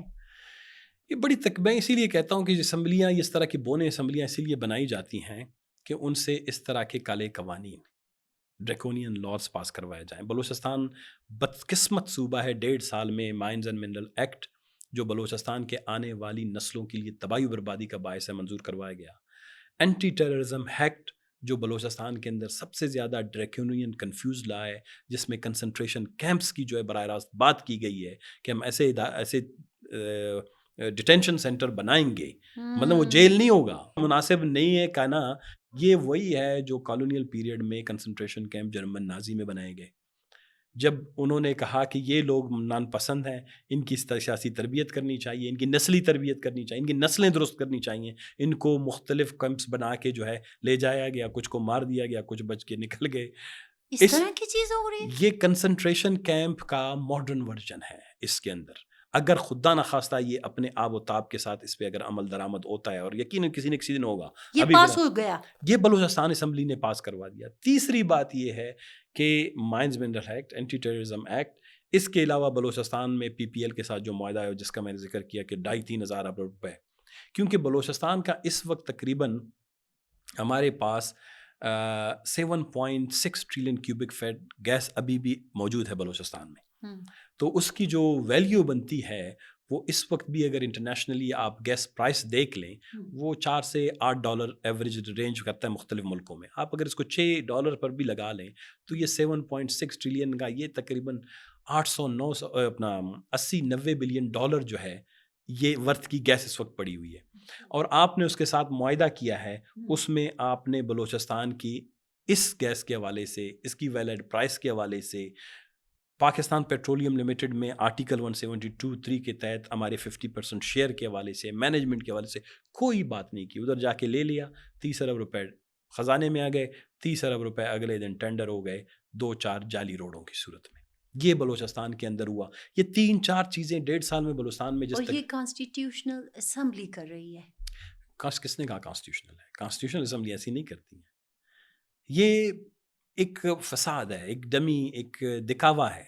اور اسی لیے میرے خیال میں جو بلوچستان کے اندر ہم سے پوچھا جاتا ہے کہ لوگ پارلیمانی سیاست سے نوجوان کیوں دل برداشتہ ہو رہے ہیں، آپ مجھے بتائیں کوئی ایسی پارلیمنٹ چاہے گا جو اپنے لوگوں کو خود گلا ذبح کرے، جو چوری اپنے پھر لوگوں تو کے گلوں مہرنگ پر؟ سچ کہتی ہے نا. جب بلوچستان میں کے مہرنگ سے بات کرتے ہیں، جب ہم منظور سے بات کرتے ہیں کہ آپ اس طرح کی بجائے آئیے پارلیمان میں بیٹھیے، الیکشن لڑیے اور ہمارے نمائندے بن جائیے، ہمارے لیے کچھ کیجیے، آئیے ایک پارلیمانی ریاست کا حصہ بنیے، تو وہ کہتے ہیں کون سا پارلیمان؟ کون سا پارلیمنٹ؟ تو وہ صحیح سچ کہتے نہیں، ہیں. بالکل. دیکھیں یہ جو انتخابات ہوئے ہیں نا، ہاں. پاکستان کا کوئی بھی ذی شعور، ہم میں سے سارے لوگ، ہم سیاست کاروبار کے لیے نہیں کرتے. خدا جانتا ہے میں جب انٹرنیشنل ایڈوائزر تھا UN کا، تو مثلاً میری پورے 5 سال کی تنخواہ ایک طرف، میرے 1 مہینے کی تنخواہ ایک طرف میں وہاں سے جب لیتا تھا. ہم پیسے کے لیے نہیں کرتے تھے، ہم آئے کہ اپنے صوبے کی خدمت کریں، بلوچستان کو اس دلدل سے نکالیں، اس خون خرابے سے نکالیں. ہمارے آباء و اجداد کی قبریں ہیں، ہماری political, social, cultural, tribal, regional, local commitments ہیں لوگوں کے ساتھ، ان کو فلفل کریں.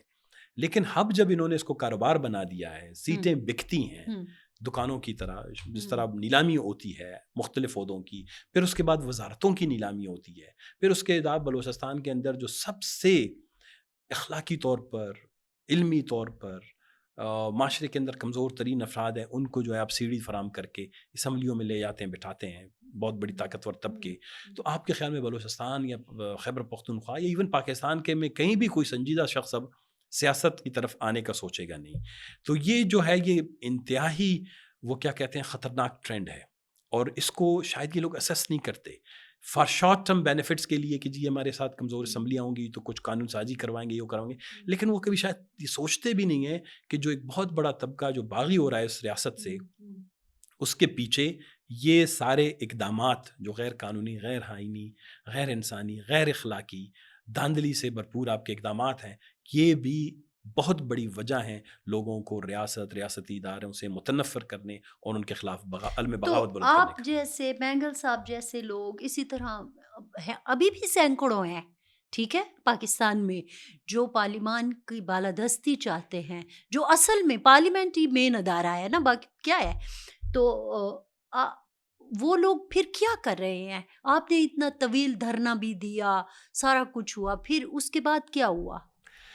دیکھیں ہمارا کام اپنے لوگوں کے درمیان رہنا ہے، ان کو شعور اور آگاہی دینا ہے، ایک مشکل حالات کے لیے ان کو تیار بھی کرنا ہے. ضروری نہیں ہم اسمبلیوں میں ہوں، اسمبلیوں سے باہر بھی ہم اپنے عوام کے ساتھ اسی شد و مت کے ساتھ موجود ہیں.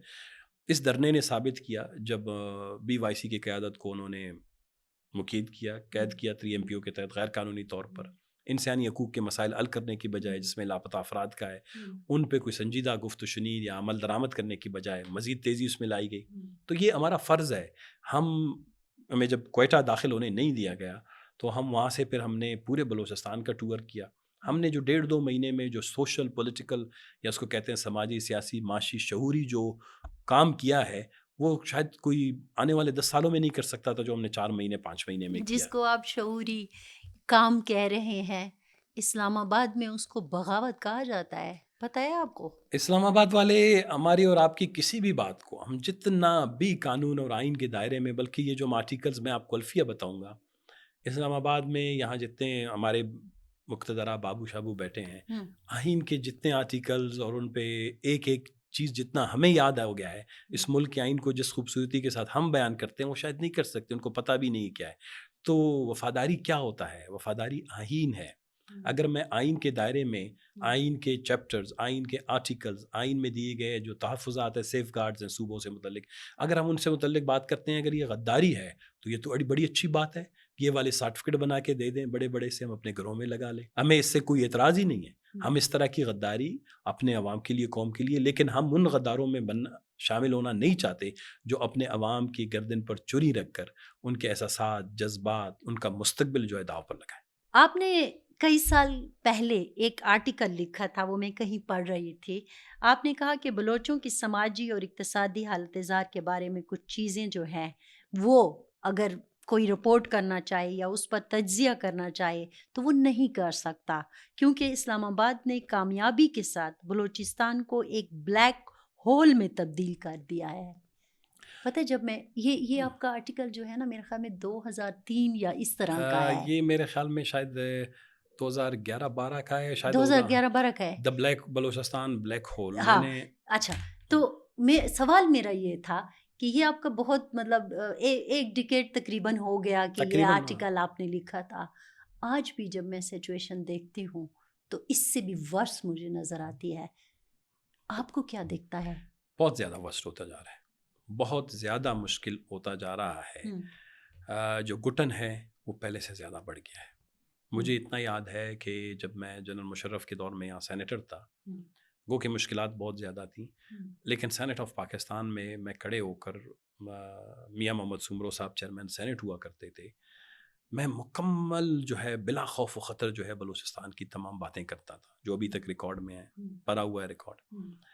ہم 2-4 ٹی وی چینلز تھے اس وقت، جو اینکرز ہیں ہمارے سینئر دوست ہیں، ابھی بھی موجود ہیں، طلعت صاحب تھے، آروائی پر حامد میر صاحب تھے، اور 2-3۔ تو جب ہم وہاں جاتے تھے تو میرے پاس ساتھ آئی ایس پی آر کا اس وقت میں جو جنرل ہوا کرتا تھا شوکت سلطان صاحب، وہ بھی بیٹھتے تھے، تو ہم بڑا فیکچولی ایک دوسرے کو انکاؤنٹر کرتے تھے، ایک دوسرے کو ساتھ آرگومنٹس بھی کرتے تھے، ہمیں اتنا خوف نہیں ہوتا تھا، اتنی زیادہ تنگ نہیں کی گئی تھی۔ گو کہ 2006 کے بعد جب بلوچستان کے اندر نواب خان بھٹی کی شہادت ہوئی، وہ سلسلہ بڑی تیزی کے ساتھ بڑھا، جس میں کمی نہیں آ رہی۔ اور یہ جب میں نے آرٹیکل لکھا تھا، اس کنٹیکسٹ میں لکھا تھا، جب بلوچستان میں سیلاب ہوا تو اقوام متحدہ کا ایک نمائندہ جو ہے وہ بلوچستان کے نصیر آباد کے علاقے میں گیا ہوا تھا، تو اس نے کہا کہ ایسی صورتحال، ایسی غربت، ایسی خستہ حال، جن کی آنتڑیاں جو ہیں نظر آ رہے ہیں، ایسے بچے تو میں نے افریقہ میں بھی نہیں دیکھے۔ He was surprised that was the first time کہ کسی اقوام متحدہ پسلیاں نظر آ رہی ہیں، تو وہ اقوام متحدہ کا پہلا شخص تھا میرے خیال میں اس وقت گیا تھا۔ اس کی بات بھی انہوں نے خیر کاؤنٹر کر دی، پھر اس کے بعد اس پہ پابندی لگا دی گئی، سیو دا چلڈرن چودھری نثار اس وقت وزیر داخلہ ہوئے، وہ بھی بند کر دیا گیا۔ بلوچستان میں کافی انہوں نے جو اس طرح کی جائیں حرکتیں شروع کر دیں، تو میں نے اسی میں لکھ دیا تھا کہ بلوچستان سے متعلق، بلوچستان کے حقائق سے متعلق بولنا، لکھنا، سمجھانا، یہ تو ناممکن سا ہوتا جا رہا ہے کہ کسی کو بھی بلوچستان سے متعلق بات کرنے کی اجازت نہیں دی جا رہی۔ وہ ایک سیلاب ہے، اور سیلاب میں ہم نے یہ ریکویسٹ کی تھی کہ ایک ہیومن کوریڈور بنایا جائے، کیونکہ وفاقی حکومت نے پابندی لگا دی کہ کوئی خیراتی ادارہ بلوچستان میں جا کے راشن تقسیم نہیں کرے گا۔ جس طرح زلزلہ آیا تھا مظفر آباد میں، میرے خیال میں آپ کو یاد ہے کہ پوری دنیا سے کہا گیا کہ جی آئیں، لوگ ٹرکیں بھر کے لے جا رہے تھے، کسی نے پابندی نہیں لگائی۔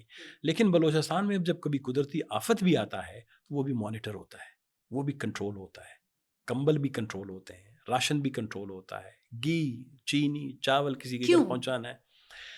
ریاست یہ سمجھتی ہے کہ جب تک بلوچستان کے اندر بہت سختی کے ساتھ ہم اپنا کنٹرول نہیں برقرار رکھیں گے، شاید لوگوں کو تھوڑی سی بھی آزادی کا احساس ہونا ہی نہیں چاہیے۔ دے ہیو ٹو نو کہ ہر چیز، زندگی، موت، آپ کے راشن، روزی روٹی سب ہمارے ہاتھ میں ہے۔ تو آرٹیکل کو ٹھپ کے رکھ دینا، جو مجھے کہتا ہے کہ آپ کو بولنے کی بھی آزادی ہے، آپ کو پریس فریڈم بھی ہے، آپ کو جینے کی آزادی ہے۔ میں آپ کے فورم سے آج یہ کہنا چاہتا ہوں کہ بلوچستان کے اندر ایمرجنسی ڈکلیئر کرنی چاہیے۔ بلوچستان کے اندر آپ آئین کو جو ہے سسپینڈ کریں، پھر اپنے یہ اقدامات کریں، اور ان اقدامات کو پھر چیلنج کرنے والا بھی نہ ہو، لوگوں کو تسلی و تشفی ہو جائے گی۔ یہ جو دوغلا پن ہوتا ہے یہ کسی بھی ریاست کے لیے تباہی اور بربادی کا ضامن ہوتا ہے۔ ایک طرف آپ ڈمی اسمبلیاں بنائیں، ڈمی اسمبلی کے ذریعے سے آپ غلط قانون بنیں، پھر اس کے بعد ساتھ ساتھ آپ لوگوں کو جو ہے ساتھ انسانی حقوق کی زیادتیاں بھی ہوں۔ بلوچستان کے تنازع کے جو اہم پہلو ہیں، جو حل طلب ہیں اس آئین اور وفاق کے دائرے میں رہتے ہوئے، ان پر آپ کوئی سنجیدہ بحث اور مباحثہ کرنا نہ چاہتے ہوں، تو اس کا مطلب یہ ہے کہ ڈکلیئر اٹس اے کالونی، یہاں پہ ہم نے ایمرجنسی امپوز کر دیا ہے، یہاں کے لوگوں کو آئین اور قانون کے تحت کوئی اختیارات نہیں ہیں، تو پھر کسی کو بیچارے کو سمجھ بھی آئے گا، ان کی مائیں بہنیں بیٹیاں بچے جو ہیں وہ احتجاج کرنا، یہ عدالتوں کیوں میں نہیں جانا۔ کرتے؟ پہلے تو بڑے دھڑلے سے کبھی کبھی ہمارے یہاں لوگ کہتے ہیں کہ یہ تو اندیکھا ماشاء اللہ ہے، لیکن اب پہلے تو یہ ہوتا تھا دھڑلے سے ماشاء اللہ لگ جاتا تھا۔ ابھی میں NFC پہ آؤں گی، لیکن جو آپ نے بات کر دی ہے، ابھی کیوں نہیں لگاتے یہ؟ بس ان کے خیال میں یہ شاید آدھا تیتر آدھا بٹیر کیوں؟ دونوں مزے لے رہے ہیں، جمہوریت میں پیسے بھی آ رہے ہیں، حکومت بھی آ رہی ہے، کمزور وہاں پہ نمائندے بٹھائے گئے ہیں، ان کے ذریعے سے جو ہے اگر کوئی خراب چیز ہوتی ہے تو کل اس کا جو سارا ملبہ ہے یا اس کی سارا جو کالک ہے وہ ان کے منہ پہ توپیں گے۔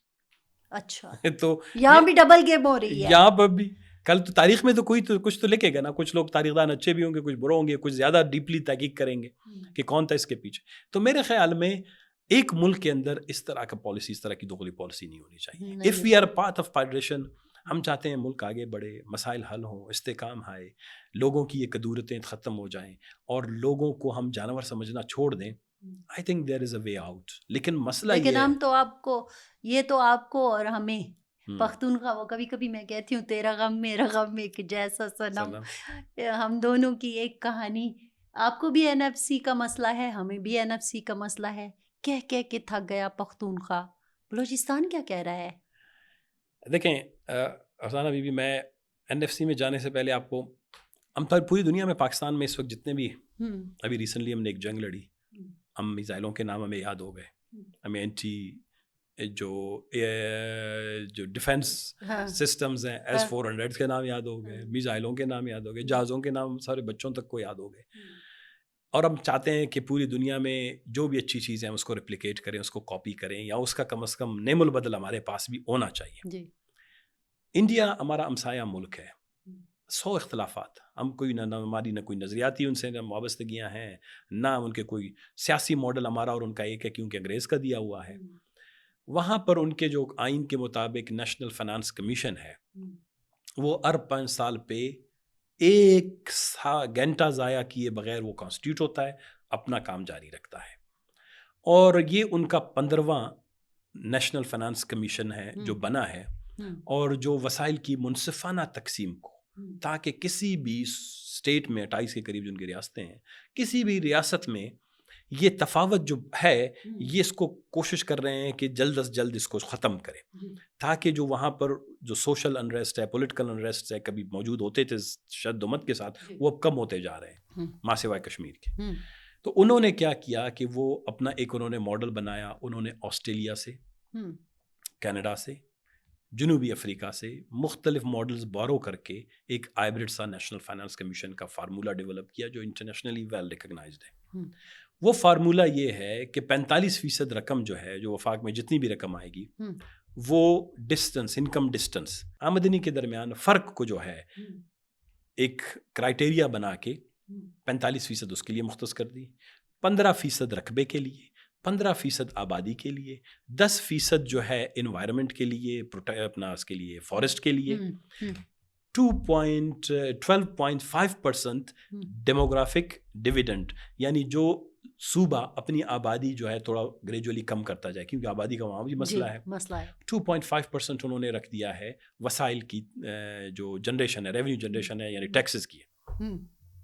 پاکستان میں یہ 7واں ہے، اور پاکستان میں تسلسل کے ساتھ جو ایسٹ پاکستان ہم سے الگ ہوا، شکایت یہی تھی کہ پاکستان کے اندر شروع میں ہم آبادی کو نہیں کرتے تھے، ہم نے اس وقت جو ہے رقبے کو کر دیا تھا، 50-50 کر دیا تھا۔ جب سے مشرقی پاکستان الگ ہوا ہے، ہمارے ہاں وسائل کی تقسیم آبادی کی بنیاد پر کی جاتی ہے۔ یعنی 82% ابھی جو ریسنٹ ہے، جو ہمارا 7واں نیشنل فائنانس کمیشن ہے 2010 میں آیا تھا، اس میں 82% جو ہے وہ خالصتاً جو ہے آبادی کی بنیاد پر ہے، آپ کا ایریا کا کوئی نہیں ہے، اس میں بیکورڈنس کو ڈالا گیا ہے، لیکن بیکورڈنس میں جو فارمولہ استعمال کیا گیا ہے پھر دوبارہ سے وہ اس فارمولے کے تحت سب سے زیادہ پیسے پھر بڑے صوبے کو جاتے ہیں. وہ اتنا ٹیکنیکل ہیں یہ چیزیں اچھا. کہ آخر میں جا کے بلوچستان کو کوئی 1% یا خیبر پختونخوا کو 1-2% آگے پیچھے اوپر نیچے ملے ہوں گے. تو ہم نے بارہا یہ بات کی، جب میں صوبائی اسمبلی میں تھا میں نے ایک طویل تقریر کی along with ایک ریزولوشن بھی پاس کروایا کہ جب تک آپ بلوچستان کے اگر آپ ایٹ پار لانا چاہتے ہیں، بلوچستان کو دوسرے صوبوں کے برابر لانا چاہتے ہیں، تو آپ کو وسائل کی تقسیم کا نیشنل فائنانس کمیشن کا جو کرائٹیریا ہے اس کو انٹرنیشنلی ایکسیپٹیبل، بین الاقوامی طور پر کیا کہتے ہیں باحمل ایک طریقہ کار اپنا اختیار کرنا چاہیے، جس میں آپ نے رقبے کو بہت بڑی غربت کو یا انکم ڈسٹنس آمدنی میں جو ایک تفریق ہے اس کو آپ نے دینا ہوگا. یہ اس میں نے تو 10 کرائٹیریاز رکھے کیونکہ بلوچستان، پاکستان اور انڈیا کی جو ہے حالات، جیوگرافی اور ٹیریٹریز مختلف ہیں. اب جو بارہا کہہ رہے ہیں، میرے خیال شہباز شریف ابھی ریسنٹلی گیا تھا جب انہوں نے دربار کیا، بالکل دربار کیا تھا، آپ کو یاد ہے، جس میں چیف آف آرمی اسٹاف بھی گئے تھے. تو وہ ہر پروگرام میں یہ دہراتے ہیں بات کہ جی بلوچستان میں کو ہم نے NFC ایوارڈ کے تحت بہت پیسہ دیا ہے، ہمارے لیے بھی کہتے ہیں، آپ کے لیے بھی کہتے ہیں. میں آپ کو چھوٹی سی ایک فیکٹ بتاؤں گا، آپ اس کو چیک بھی کر لیں. 2013 سے 2023 تک جو NFC ایوارڈ کے تحت پنجاب کو پیسے ملے ہیں وہ تقریباً 12,000 ارب روپے ہیں. 12,000 ارب روپے ہیں. جو بلوچستان کو ملے ہیں وہ 2,300 ارب ہیں. جو سندھ کو ملے ہیں وہ کوئی 6,000 ارب کے قریب ہیں، اور خیبر پختونخوا کو ملے ہیں 3,800 ارب روپے کے. وہ آبادی کے لحاظ سے، آبادی کے، اب میں آپ کو بتاتا ہوں. اب آئیں 12,000 کو، میں 10 سال کا بنا 12,000 تقریباً ارب کو جب آپ پنجاب کے 2 لاکھ اسکوائر کلومیٹر پر ڈیوائڈ کریں گے تو تقریباً ایسے سمجھے اپنا اس کو پر پرسن پہ آپ جب اس کو ڈیوائڈ کریں گے پر اسکوائر کلومیٹر پر، وہ تقریباً 5,56,00,000 روپے پر اسکوائر کلومیٹر جا کے بنتا ہے. جبکہ بلوچستان میں جو ہے وہ جا کے بن جاتا ہے 60 لاکھ روپے، یعنی کہاں 5,55,00,000 اور کہاں 60 لاکھ روپے. تو جب آپ ڈیولپمنٹ جو ہوتی ہے وہ سڑکوں پہ ہوتی ہے، زمین پہ ہوتی ہے، انفراسٹرکچر بچتا ہے، پائپیں بچتی ہیں، تاریں بچتی ہیں، بلڈنگیں بنتی ہیں، وہ کہ لوگوں کے سروں پہ تو نہیں ہوتا. آپ اگر آبادی کی بنیاد پر دیں گے تو اس فارمولے کے تحت بلوچستان 2,000 سال تک جو ہے وہ ترقی نہیں کر پائے گا. وہ جو اس کا ڈیولپمنٹ ڈیفیسٹ ہے، ترقیاتی خسارہ ہے، وہ اسی طرح برقرار رہے گا. جب ترقیاتی خسارہ برقرار رہے گا معاشرے کے اندر، یہ جو اس وقت آپ کو عمومی اور خصوصی مسائل نظر آ رہے ہیں، دہشت گردی کی، تخریب کاری کی، انتہا پسندی کی، انتشار کی، ریاست سے نفرت کی، یہ جو معاملات ہیں اسی طرح برقرار رہیں گے کیونکہ الٹرنیٹیو ڈیولپمنٹ ماڈل بلوچستان میں آپ نے دیا نہیں ہے. لوگوں کی سماجی، معاشی، معاشرتی ترقی کے کوئی ذریعے بن ہی نہیں رہے ہیں. آبادی بڑھ رہی ہے، وسائل کم ہوتے جا رہے ہیں. تو جب آپ یہ سارے NFC کو، اس کے علاوہ صرف ایک NFC نہیں ہے، دیکھیں جب آپ وفاق میں ہوتے ہیں، اس وقت آپ وفاق کے اندر کمپوزیشن کو دیکھ لیں، پرائم منسٹر سے لے کر تمام اہم بڑے عہدے دیکھ لیں، کن صوبوں کے پاس چلے جاتے ہیں. ایگزیکٹلی. وفاق کے اندر ابھی ان کا اپنا ایک بجٹ ہے 1,000 بلین کا. اس کے علاوہ ہر محکمے کا تقریباً کسی کا 200، کسی کا 400، کسی کا 600 ارب روپے بجٹ ہے الگ سے، چاہے وہ PIA ہے، چاہے آرم فورسز ہیں، چاہے فلان ہے. وہ اب ان کے جو پیسے ہیں وہ پھر کہاں جاتے ہیں؟ اب میں آپ کو بتاؤں، دیکھیں پاکستان کے اندر یہ گزشتہ تقریباً 1 سال میں کوئی 1,400 ارب روپے کے قریب قرضے دیے گئے. 104 ارب روپے صرف پنجاب میں گئے ہیں، جس میں 1,200 کے قریب قرضے وہ زرعی ترقیاتی بینک نے دیے ہیں. 128 ارب روپے حکومت پنجاب نے دیے ہیں. تو پنجاب کے اندر تقریباً اس 10 سال میں 12,000 ارب روپے دوسرے مد سے، NFC کو چھوڑیں، اس مد سے آئے ہیں جو ان کی سوسائٹی کے اندر ان کی ترقی میں انہوں نے بہت بڑا کلیدی کردار ادا کیا ہے. جبکہ بلوچستان کے اندر، میں اس کا بھی میرے پاس سارا ڈیٹیل تھا کہ بلوچستان کے اندر وہ 0.5%، 80% زرعی ترقیاتی بینک کے قرضے جو ہیں وہ پنجاب کو جاتے ہیں، 85%.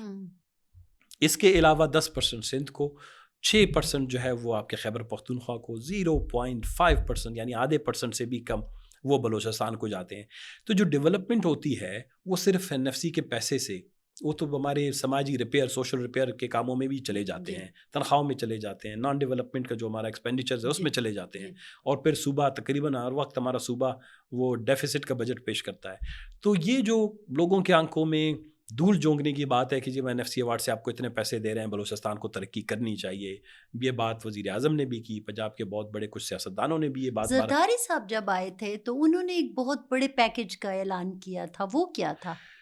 وہ 2008 میں 9 ہاں میں جب ان کی حکومت آئی، بلوچستان پیکج کے نام سے 5000 ملازمتیں انہوں نے اعلان کیا تھا، ہم، اور انہوں نے ساتھ میں یہ اعلان کیا تھا کہ یہ بلوچستان میں 2-4 کام ہم ایسے کریں گے. وہ کوئی پیکج نہیں تھا.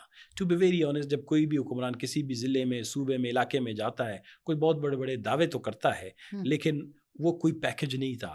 وہ پیکج دیکھیں، بلوچستان کا جو پیکج اگر ہونا چاہیے، بلوچستان کے ڈیولپمنٹ ڈیفیسٹ کو ہم، آپ کو ایک کمپیریٹیو انالیسس کرنی پڑے گی کہ ہم، پنجاب، سندھ، ہم، خیبر پختونخوا اور بلوچستان اپنی GDP کے حوالے سے کہاں کھڑے ہیں، جی اس کی وجوہات کیا ہیں.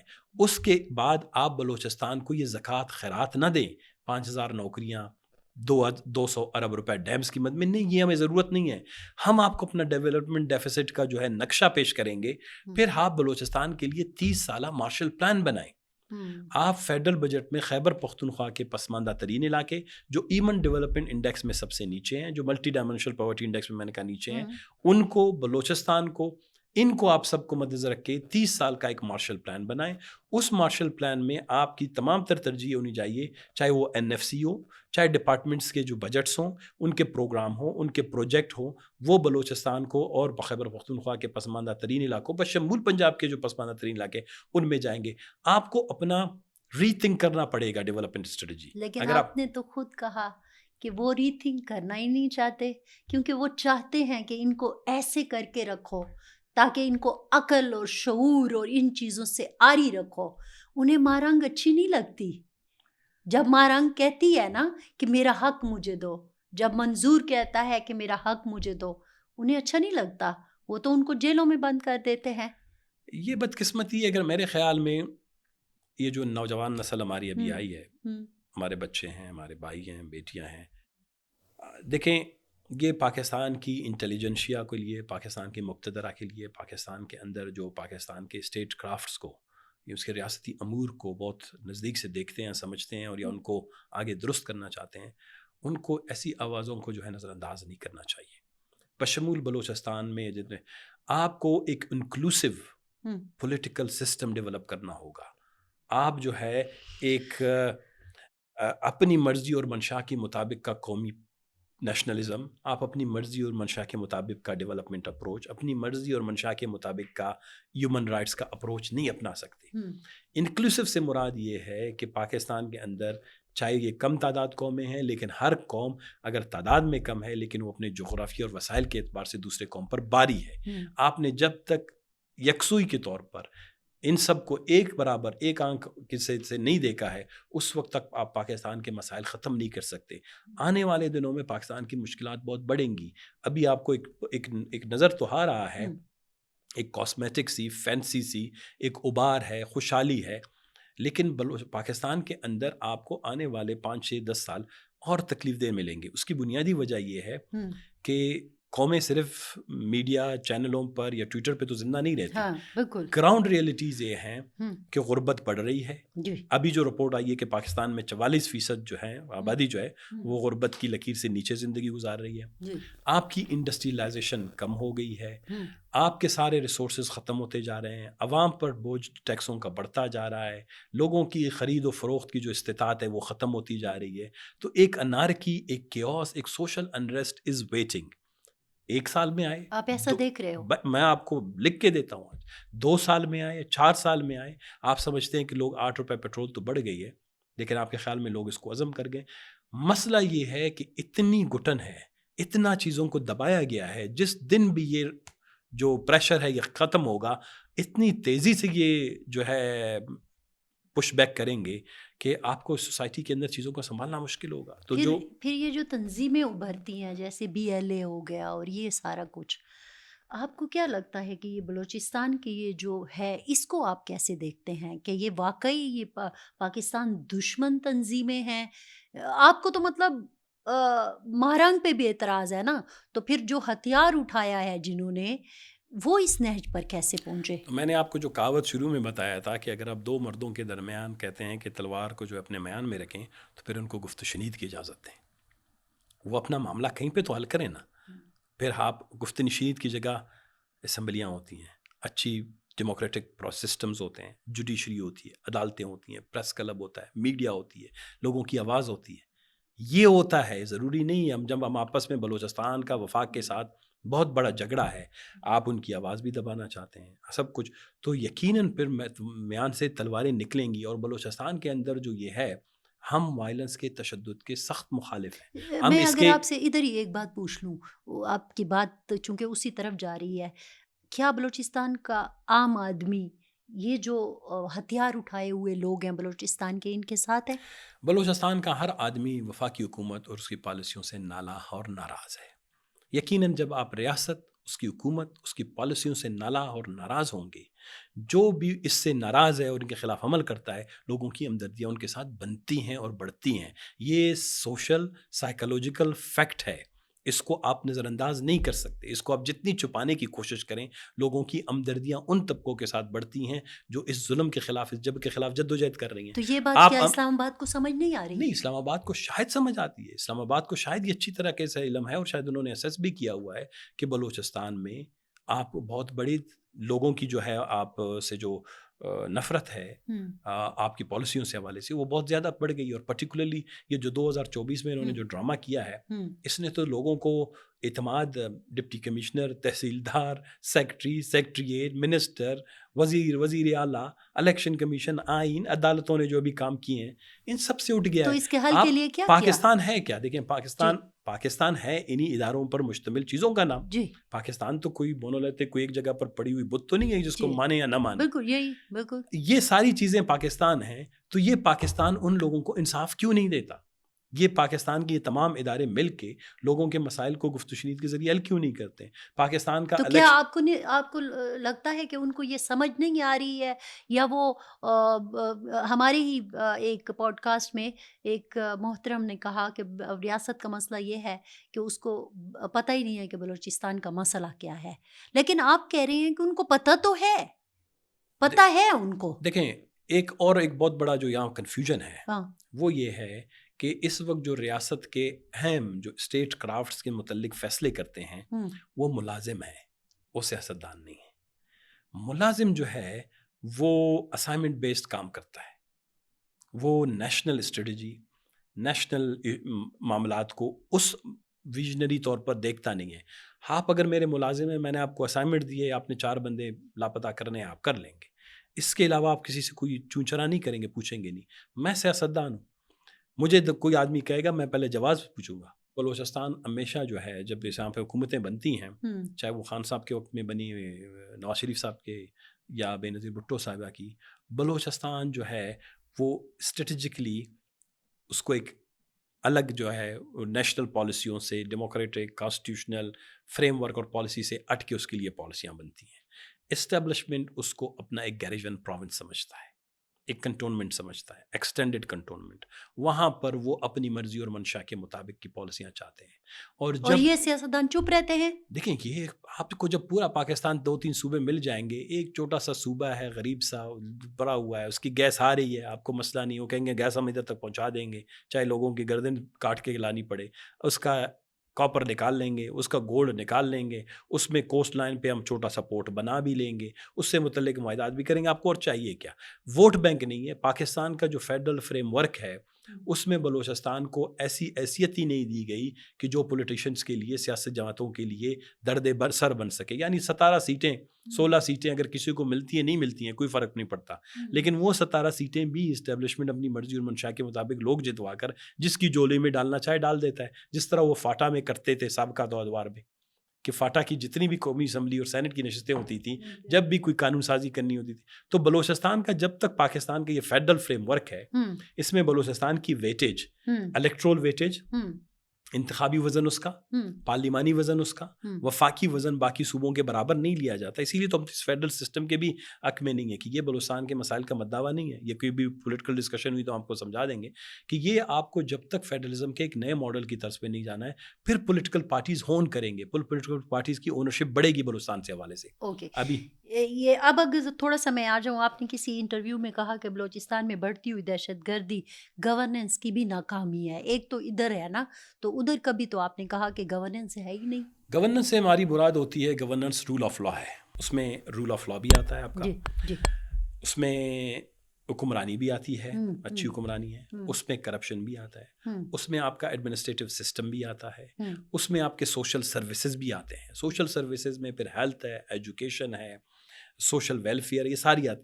تو گورننس ایک فریم ورک ہے. تو بلوچستان کے اندر جو گورننس کا ماڈل ہے وہ کولیپس کر گیا ہے. اس وقت نیکسس ہے، اس میں بیوروکریسی کے بھی کچھ لوگ ہیں، اس میں جو یہ جعلی انداز میں منتخب ہونے والے نمائندے ہیں وہ بھی شامل ہو جاتے ہیں مقتدرہ کی بہت بڑی سپورٹ کے ساتھ. یہ مل کے جو ہے بلوچستان کو چلانے کی بلکہ دھکا لگانے کی کوشش کر رہے ہیں، جس کو چلنا نہیں کہتے ہیں. تو دھکا لگا رہے ہیں. نہیں دھکا اسی لیے آپ دیکھ رہے ہیں کہ جس ضلع میں جو اس کی دل آئے جا کے اس ضلع کو قبضہ کر سکتا ہے. آپ بعد میں لڑتے ہیں وہ الگ بات ہے، لیکن یہ ہے کہ لوگوں کی اونرشپ آپ کے ایڈمنسٹریٹو سسٹم سے، پولیٹیکل سسٹم سے، رول آف لا سے، سب سے ختم ہو گیا ہے.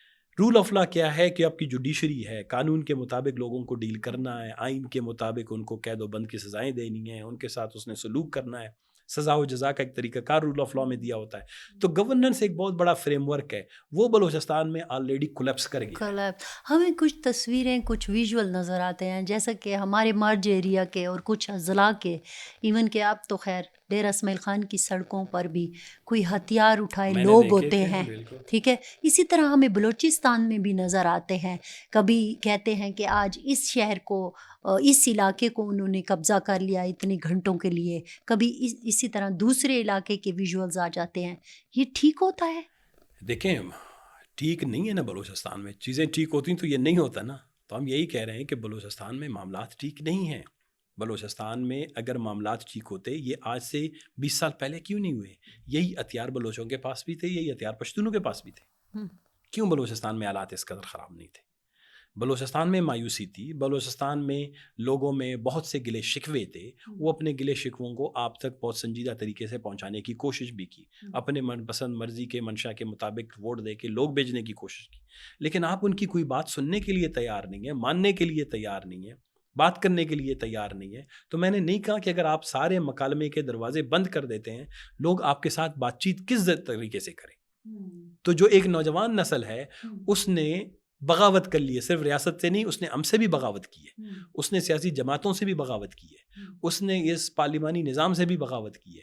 وہ یہ ہماری جو ہے لب و لہجے، آئین اور قانون کی بالادستی والے مسائل، اس سے بھی بغاوت کی. وہ کہتے ہیں کہ آپ لوگ سب جو ہیں بلوچستان کو اس کے مرضی منشا کے مطابق تعمیر اور ترقی کے راستے پہ نہیں لے جا سکتے، ہم لے جائیں گے. یہ مطلب تو پھر وہ کیا کہہ رہے ہیں کہ اگر آپ بلوچستان کو سنبھال نہیں سک رہے تو پھر یہ کس طرف جائے گا؟ پھر ہمارے پاس ہم اگر تاریخ اٹھا کے دیکھیں، اگر ممالک میں جو سنجیدہ قیادت ان کی ہوئی ہے پرٹیکولرلی وہ ریکنسلیشن کی طرف جاتے ہیں، وہ جو ان کے اندر اسٹیٹ کے اندر جو اسٹیٹ کرافٹس ہیں ان کا بھرپور استعمال کر کے ایسے معاملات کو سیاسی، سماجی، آئینی وہ دائرہ کار میں حل کرنے کی کوشش کرتے ہیں، جو اس وقت اسلام آباد میں مجھے نظر نہیں آ رہا کہ وہ بلوچستان سے حوالے سے اس طرح کی کوئی پالیسی رکھتے ہیں یا رکھنے کی خواہش رکھتے ہیں.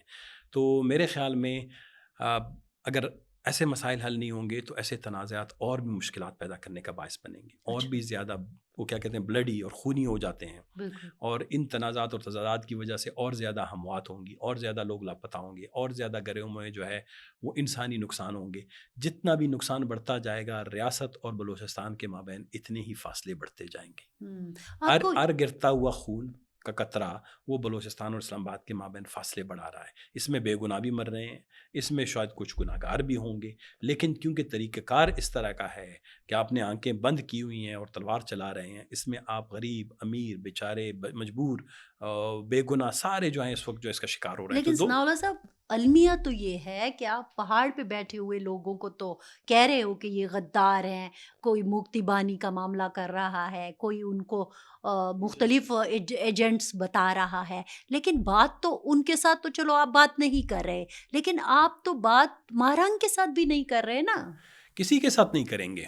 میں نے آپ کو کہا کہ انہوں نے جو ان کو سمجھ میں آ گیا ہوں جب ہم نے 2004-05 میں ان کے سامنے تمام بلوچستان کے فیکٹس رکھے، ہوں میں نے ان کو دعوت دی۔ میرے ساتھ جب اکثر یہ بات کرتے ہیں ٹی وی ڈسکشن وغیرہ میں، تو انہوں نے کہا کہ بلوچستان کے حوالے سے گرینڈ جرگہ ہوا ہے، دربار ہوا ہے۔ میں نے کہا جرگہ تو ہوا نہیں، دربار ہے۔ ہوں جرگہ از ڈفرینٹ۔ ہم بلوچ اور پشتون جرگے کے اور اس کی کمپوزیشن کو، اس کے اندر ہونے والے ڈسکشنز کو، ڈائلاگ کو سمجھتے ہیں۔ دربار از سم تھنگ آپ ڈیسائیڈ کر کے آتے ہیں، میں نے یہ باتیں کرنی ہے، سب نے سننی ہے، ہاں بھرنی ہے میری۔ اور آگے درباری بیٹھے ہوئے ہیں۔ وہ یہ انگریز ہاں کا ہے، دربار از اے انگلش کلچر، ہاں یہ برٹش کلچر تھا، کالونیل کلچر ہے۔ جرگہ از آور ٹرائبل ایولیوشن ہوئی ہے، اس کی ارتقا ہوئی ہے، اس کا ہے کہ اس کے اندر یہ ہے کہ اس میں ڈیموکریٹک اپروچ زیادہ ہوتا ہے کہ آپ بے شک اپنی ساری باتیں کرتے ہیں، آخر میں ہم نچوڑ پہ نکل آتے ہیں، کوئی فیصلہ کرتے ہیں، وہ جرگہ ہوتا ہے۔ یہ جرگہ بلوچستان کے والے سے تو ابھی جو کچھ بھی ہو رہا ہے وہ دربار ہو رہے ہم نے تھے۔ ان کو کہا کہ کنونشن سینٹر میں اسلام آباد میں ڈبیٹ کروائیں، جرگہ کروائیں۔ جی جرگہ میں آپ لاپتہ افراد کے جو بات لواحقین کو بلائیں، مارنگ کو بلائیں، اور بی وائی سی کی قیادت کو بلائیں، بلوچستان نیشنل پارٹی کو، نیشنل پارٹی کو، جمہوری وطن پارٹی کو، جمعیت علماء اسلام کو، Pashtunkhwa Milli party, Hazara democratic party, جن کے ساتھ بھی بلوچستان میں کبھی نہ کوئی ظلم، اسٹیک ہولڈرز ہیں۔ آپ دعوت دے دیں کہ جو لوگ پہاڑوں میں ہیں کہ یار آپ بھی اپنا ایک نمائندہ بھیج دیں، ہم ذرا دیکھتے ہیں کہ آپ کے پاس کیا دلیل ہے، کیا جواز ہے جس کی بنیاد پر آپ اتنا خون خرابہ کر رہے ہیں۔ سنیں، اسٹیک ہولڈرز ہیں، let's have a great debate, 5-6 دن کا، 7 دن کا۔ اسلام آباد اپنی مہربانیاں، اپنی جو ہے محبتیں، اپنے احسانات ذرا بتائے کہ اس نے ہمارے اوپر کیا کیے ہیں، ہم بتائیں گے ہم نے آپ کو کیا دیا ہے۔ Let's have a debate. 1 ہفتے 10 دن کے بعد کوئی انڈیپینڈنٹ ججز بٹائیں، سول سوسائٹی کو بٹائیں، آپ اینکرز کو بٹائیں، اس کے بعد کہیں کہ جی یہاں سے ہم سے غلطیاں ہوئی، ہم سے غلطیاں ہیں، معافی تلافی کا، ریکنسیلیشن کا، ٹروتھ اینڈ ریکنسیلیشن کا ایک سلسلہ شروع کرتے ہیں۔ گھر گھر جائیں گے، جولی اور دامن پھیلائیں گے کہ اس خون خرابے کو روکنے کے لیے۔ دیر از اے وے آؤٹ، بٹ ول نہیں ہے۔ تو پھر کیا کہا گیا؟ کوئی نہیں ہے، آپ کو ٹی وی پہ بات کرنے نہیں دیتے، میڈیا پہ بات کرنے نہیں دیتے۔ جو یوٹیوب پہ کوئی بات کرتا ہے یا ٹویٹر پہ لکھتا ہے اس کو دھمکیاں دینی شروع ہو جاتی ہیں۔ اب تو واٹس ایپ پہ لوگ بیچارے چھوٹے میسج بنا کے اگر کوئی سوشل ایشو پہ، پانی کے مسئلے پہ، بجلی کے مسئلے پہ بھی بات کرنا شروع کر دیں میرے ڈسٹرکٹ میں، ان کو فون تک آ جاتے ہیں کہ آپ نے واٹس ایپ پہ یہ پانی کے مسئلے پہ میسج کیوں لکھا ہے۔ یہ کون واٹس ایپ پہ بات کرتا ہے؟ میں آپ تصور نہیں کر سکتے۔ نہیں، یہ کون ہے جو واٹس ایپ پہ پھر ان کو میسج کرتا ہے یا کال کرتا ہے کہ آپ کو پانی کے مسئلے پر بھی؟ کیا آپ نے بلوچستان میں یہ اپنے ضلع میں آپ نے یہ پانی کے مسئلے پہ لکھنا بند کر دیں؟ آپ بجلی کے مسئلے یہ کون ہے؟ ہمارے حاکم ہیں، جن کے ہم رعایا ہیں، جن کے ہم غلام ہیں، وہ یہ کرتے سکتے ہیں۔ اور کس میں اتنا ہے؟ ہم جمہوری لوگ ہیں، ہم تو نہیں کر سکتے۔ وہ اتنا مائنیوٹلی دیکھ رہے ہیں، اتنا مائنیوٹ جو ہے۔ اگر اسی لیے میں کہہ رہا ہوں کہ بلوچستان کے کمپلیکیٹڈ ایشو کو جب تک آپ نے یہ زخم کھولے نہیں ہیں، ان کا علاج کیا نہیں ہے، یہ کینسر آئندہ اندر بڑھتا جائے گا۔ یہ ملک کے اندر جو آپ نے دباؤ کے چیزوں کو رکھنے کا، ان پہ بات نہ کرنے کا، لوگوں کو خاموش رکھنے کا جو اسٹریٹجی آپ نے اپنائی ہے، یہ زخم اندر گہرا ہوتا جائے گا۔ آپ کو لوگوں کے ساتھ یہ آپ کے فورم سے میں دوبارہ ان کو دعوت دیتا ہوں، مناظرے کا دعوت دیتا ہوں، ڈیبیٹ کا دعوت دیتا ہوں۔ میں کمٹمنٹ کرتا ہوں کہ میں یار بلوچ کے گھر جاؤں گا، اس کو اس ڈیبیٹ کے لیے راضی کرواؤں گا کہ ہاں ہم 1 ہفتہ 10 دن بیٹھیں گے کہ اسلام آباد نے مہربانیاں زیادہ کی ہیں اور ہم شاید ناشکرے ہیں۔ کوئی 2-4 لوگ آ کے ہمیں کوئی تو اپنی غلطی آ کے تسلیم کرے گا، ہاں ہی جائے گا۔ تو بجائے کہ آپ کہتے ہیں کہ پہاڑوں میں کوئی لڑائی نہیں ہوگی، کرتے ہیں، ہم ان سے ہاتھ جوڑیں گے کہ بھائی 1-2 مہینے کے لیے ڈیبیٹ کر رہے ہیں، مذاکرہ ہو رہا ہے، آپ سیز فائر کریں، پہاڑوں پہ لڑے نہیں۔ کسی نے اگر ہماری بات سن لی، ہم ان سے ہاتھ جوڑ کے کہیں گے۔ مگر ہم سیاسی لوگ تو چاہتے ہیں کہ بلوچستان کے مسئلے کا کوئی سنجیدہ حل نکلے۔ یہ حل نہیں ہے کہ آپ ایسے لوگ بٹائیں جو اور تقریر میں لوگوں کو دھمکیاں دیں۔ آپ تو حل کی خواہش لیے بیٹھے ہیں، یہاں تو کوئی 27ویں ترمیم کی بات ہو رہی ہے، عجیب سی رومرز ہیں، عجیب سی پیشن گوئیاں ہیں۔ ثناء اللہ صاحب، آپ تو بڑے کلوز ہیں، ساری چیزوں کو دیکھ رہے ہیں، کیا دکھ رہا ہے آپ کو؟ دیکھیں، کیا ہونے والا ہے؟ 26ویں آئینی ترمیم کے تحت انہوں نے کچھ چیزیں کی، اور اس نے ہمارے جو جوڈیشل سسٹم ہے، ہماری عدلیہ کے نظام ہے، اس میں بہت سے مسائل پیدا کر دیے۔ اعتماد اور لیجٹمیسی ایک امپورٹنٹ فیکٹر ہوتا ہے، جس کو ٹرسٹ اور لیجٹمیسی کہا جاتا ہے جوڈیشری میں۔ عوام کے اندر جوڈیشری کا جو ٹرسٹ اور لیجٹمیسی کا جو عنصر ہے، اٹیچمنٹ ہے، وہ ختم ہو گیا ہے۔ لوگ ٹرسٹ نہیں کرتے اب جوڈیشری پہ، اس کو لیجٹمیسی جو ہے اس کی سوالیہ نشان اس پہ اوپر بن گیا جائزیت کے حوالے سے. ابھی میرے خیال میں ان کی کوشش یہ ہے کہ ہم بجائے کہ کانسٹیٹیوشنل بینچ کے، کیونکہ ابھی کانسٹیٹیوشنل بینچ میں بھی مسئلے ان کے پاس آ رہے ہیں، جی ہاں. کچھ ججز انہیں ابھی تک جلدی ریٹائر ہی نہیں ہونا ہے، تو ہم نیا کانسٹیٹیوشنل کوڈ بنائیں گے اور بالکل 100% اپنی مرضی اور منشا کے مطابق ٹیلرڈ جج بنائیں گے. ٹیلرڈ جج سے مراد یہ ہوتا ہے کہ وہ جو درزی کے لے جاتے ہیں اس کو کاٹ ناپ تول کر جو ہے جج ہم نے یہاں پہ لا کے بٹانا ہے، جو آنے والے دنوں میں آئینی امور پر جو ہے ہمیں وفاق کی جو ہے وہ بالادستی کو برقرار رکھے. ٹیلرڈ ججز وہ یہ ہوگا کہ اگر مائنز اینڈ منرلز ایکٹ ہے کل، تو اس پہ اگر ہمیں کورٹ ریلیف دے دیتا ہے تو کل کانسٹیٹیوشنل کورٹ میں فیڈرل گورنمنٹ لے جا کے اس کو انویلیڈیٹ کرا دے گا، کہے گا نہیں مائنز اینڈ منرل ایکٹ صحیح ہے. اچھا. اگر کے پی کے کچھ چیزوں پہ انکار کر دیتا ہے، تیل ہے، گیس ہے، ریئر ارتھ منرلز ہیں، اور بھی بہت سے ایشوز ان فیوچر میں نیئر فیوچر میں آنے والے ہیں. پھر میرے خیال میں جو صدارتی اختیارات ہیں، گو کہ پاکستان کے اندر صدر بڑا سمبولک ہے، اس کی تو کوئی اتنی اگر کوئی قابل لائق آدمی آئے سمبولک صدارت کو بھی شاید ایلیویٹ کر سکتا ہے، اس کی حیثیت کو سامنے لا سکتا ہے، لیکن شاید اسی میں بھی تھوڑی سی کچھ شاید تبدیلیاں مقصود ہیں کہ اس میں بھی کچھ اور. اب کیا بچ گیا ہے؟ یہی زرداری صاحب تھے جنہوں نے اپنے سارے اختیارات پارلیمان کو دے دیے. معافی اب مزید کیا کرنے اب اس میں معافی تلافی کے 2-4 اور ایسے اختیارات ہیں، یا چیف اپنا وہ کمانڈر ان چیف ہے آرم فورسز کا، میرے خیال 2-4 اس طرح کی چیزیں ہیں. خیر جو جن کو نکالنا ہو سکتا ہے اس عہدے کے پیرالل کوئی اور ایک عہدے بھی نئے بنا دیے جائیں 27ویں ترمیم میں، آرم فورسز میں کچھ نئے عہدے بنائے جائیں.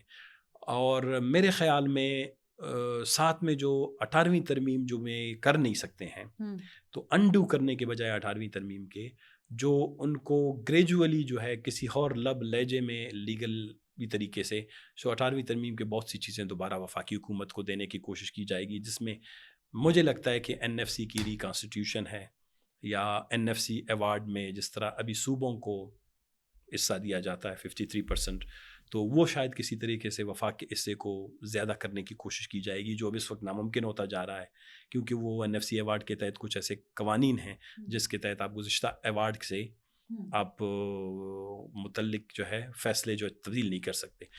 میں نے سنا ہے کوئی ہیلتھ اینڈ ایجوکیشن بھی دوبارہ واپس لے جا رہے ہیں، ایسا بھی ہے کچھ؟ مثلاً وفاقی حکومت جو ہے بہت سے معاملات پہ اپنا دوبارہ سے کنٹرول جو ہے وہ برقرار رکھنا چاہتی ہے یا لینا چاہتی ہے، اپنا جو پاور ہے وہ اسٹ کرنا چاہتی ہے.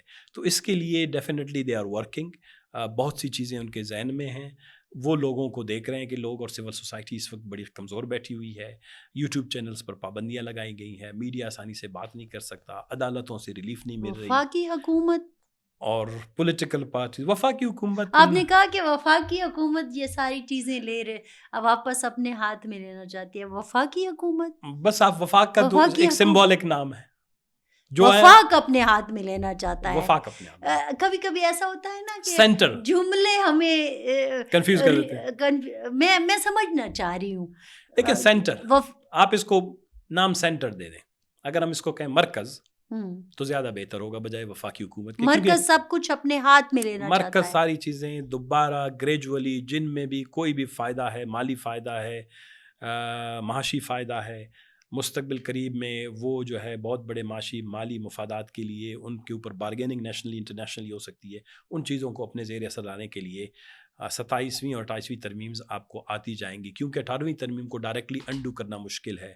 آپ کو یاد ہے ابھی سینٹر نے جس طرح آپ کہیں گے یا حکومت نے فاٹا کے متعلق جو ایک کمیٹی بنائی ہے، حالانکہ یہ صوبے کے معاملات میں براہ راست مداخلت ہے، کیونکہ وہ فاٹا تو رہا ہی نہیں، وہ خیبر پختونخوا کے مرجڈ ایریاز ہیں، اور جو ڈیولپمنٹ گیپ ہے ایچ ڈی آئی میں وہ اسی طرح بلوچستان میں بھی ہے. کل اگر آپ یہاں پر ایک کمیٹی بناتے ہیں، پر آپ گوادر کے متعلق کمیٹی بنائیں گے، پھر گوادر کو الگ کر لیں گے، پھر آپ جو ہے فیٹا کو الگ کر لیں گے کہ جی ہم نے کمیٹی بنائی تھی، کمیٹی کی ہمارے ہی ایک پوڈ کاسٹ میں فواد چودھری صاحب نے تو یہ سجیشن بھی دی کہ جناب یہ تو چونکہ گوادر کا تو معاملہ ہی یہ تھا، پیسے بھی کس نے دیے تھے، فلاں فلاں فلاں، انہوں نے ساری تاریخ بتائی اور انہوں نے کہا کہ یہ تو ادھر ہی ہونا چاہیے.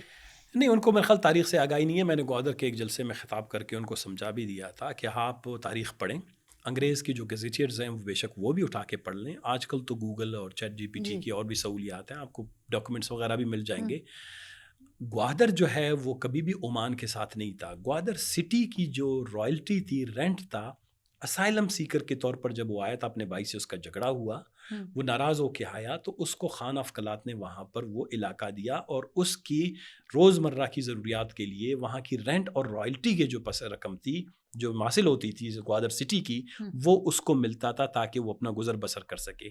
3-4 سال کے بعد اس کا مسئلہ حل ہو گیا، وہ واپس چلا گیا. جو سلطان احمد وہ واپس چلا گیا، وہ عمان میں جو ہے وہ سلطان بن گیا دوبارہ. اس کے بعد وہ چیزیں ساری ختم ہو گئی. اس نے اخلاقاً وہاں پر رہنے والوں کو عمان کے پاسپورٹس دیے کہ آپ لوگوں نے برے وقت میں میری مدد کی ہے، میں برے وقت میں اچھے وقت میں آپ کے ساتھ ہمیشہ تعلقات برقرار رکھوں گا. گوادر اور عمان ایسے ایک دوسرے کے مد مقابل ہیں سمندر میں. اچھا. تو وہ اس لیے کافی لوگوں کو انہوں نے شہریت دی، پاسپورٹس دیے، کافی لوگ وہاں پہ شفٹ بھی ہوئے. تو گوادر ڈسٹرکٹ اٹ سیلف، آپ اگر پوری تاریخ اٹھا کے دیکھیں، جب انگریز نے یہاں پر ٹیلی گراف لائن بچھائی پہلی جنگ عظیم کے وقت، تو انہوں نے خان آف کلات کے ساتھ معاہدہ کیا. جب یہ گوادر ضلع سے گزر رہا تھا تو اس کا معاہدہ انہوں نے سلطنت عمان کے ساتھ نہیں کیا تھا. تو گوادر کا معاہدہ 1912 میں بھی وہ جا کے آپ دیکھ لیں، ٹیلی گراف کا معاہدہ انہوں نے خان آف کلات کے ساتھ کیا.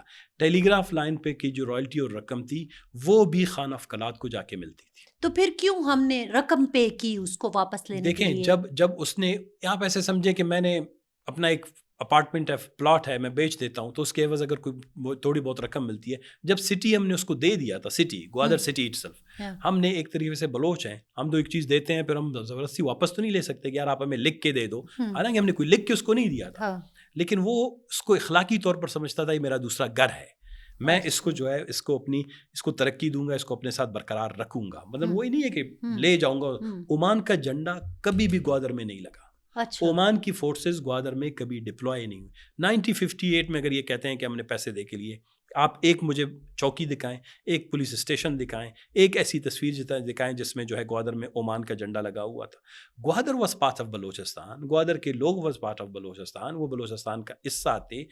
پیسے ایک سمبولک ایکسچینج، ٹرانزیشن، کہ جی ابھی جو ہے مکمل طور پر ہم گوادر سے ابھی ہم دستبردار ہوئے ہیں. جو اخلاقی طور پر حکومت بلوچستان نے، خان آف کلات نے ہمیں 19ویں صدی میں دی تھی، ہم اخلاقی طور پر اس سے دستبردار ہوئے ہیں. ہم نے اگر کوئی گھر بنایا تھا، کوئی اپنا لیے محل بنایا تھا، کوئی چھوٹا سا اس کا گھر تھا، اس کے عوض میں آپ نے 50-55 لاکھ روپے کوئی اس کو دیے ہوں گے، کچھ ملین. تو گوادر بلوچستان کا تھا تاریخ اور گوادر بلوچستان کا ہے. اس پہ تو اب میں ان کو مناظرے کی بھی دعوت دیتا ہوں. ہم مناظرہ کروا لیں گے، چلیں ہم اپنا فارمیٹ چینج کر کے نا تو مناظرہ کروا لیں گے. مناظرہ کروا لیں گے.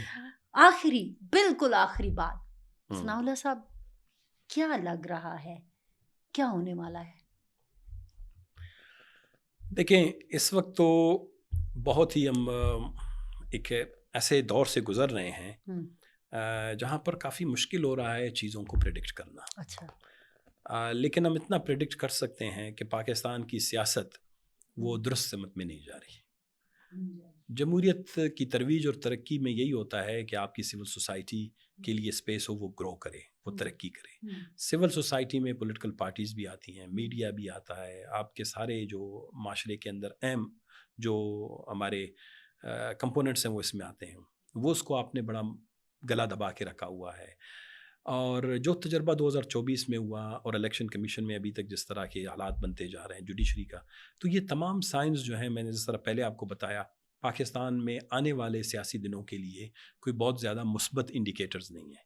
اوورحال کیونکہ ہم نے انڈیا سے جنگ لڑی ہے، ہم نے یہاں پر لوگوں کا ابھی تک جو ہے بہت سے معاملات میں وہ وطنی اب الوطنی کے جذبات کے تحت بہت سی چیزوں پر لوگ بولنا، لکھنا یا براہ راست بات کرنے کی اجازت بھی نہیں چھوڑتے ہیں. ادروائز اگر دیکھا جائے ملک کے اندر چاہے وہ کسی بھی صوبے میں معاملات درست نہیں ہیں. سندھ کے اندر بھی بہت بڑی انریسٹ ہے، جو کینال کے ایشو پر آپ نے دیکھا تھا، اسی طرح سندھ کے اندر باقی معاملات پہ بھی بہت بڑی. اور آپ کو لگتا ہے کہ یہ جو کانسٹیٹیوشنل تبدیلیاں ہیں یہ مزید معاملات کو خراب کریں گی؟ اگر انہوں نے بہت زیادہ وہ کیا کہتے ہیں کہ ایویڈنٹ ہوا، بہت زیادہ ثابت ہوا کہ 27ویں ترمیم میں جو ہے وہ مرکز جو ہے وہ اپنی گرفت اور طاقت مضبوط کرنا چاہتا ہے صوبوں کے خلاف، تو جو صوبوں میں حکومتیں تو یقیناً ان کی اپنی ہیں، وہ احتجاج نہیں کریں گے.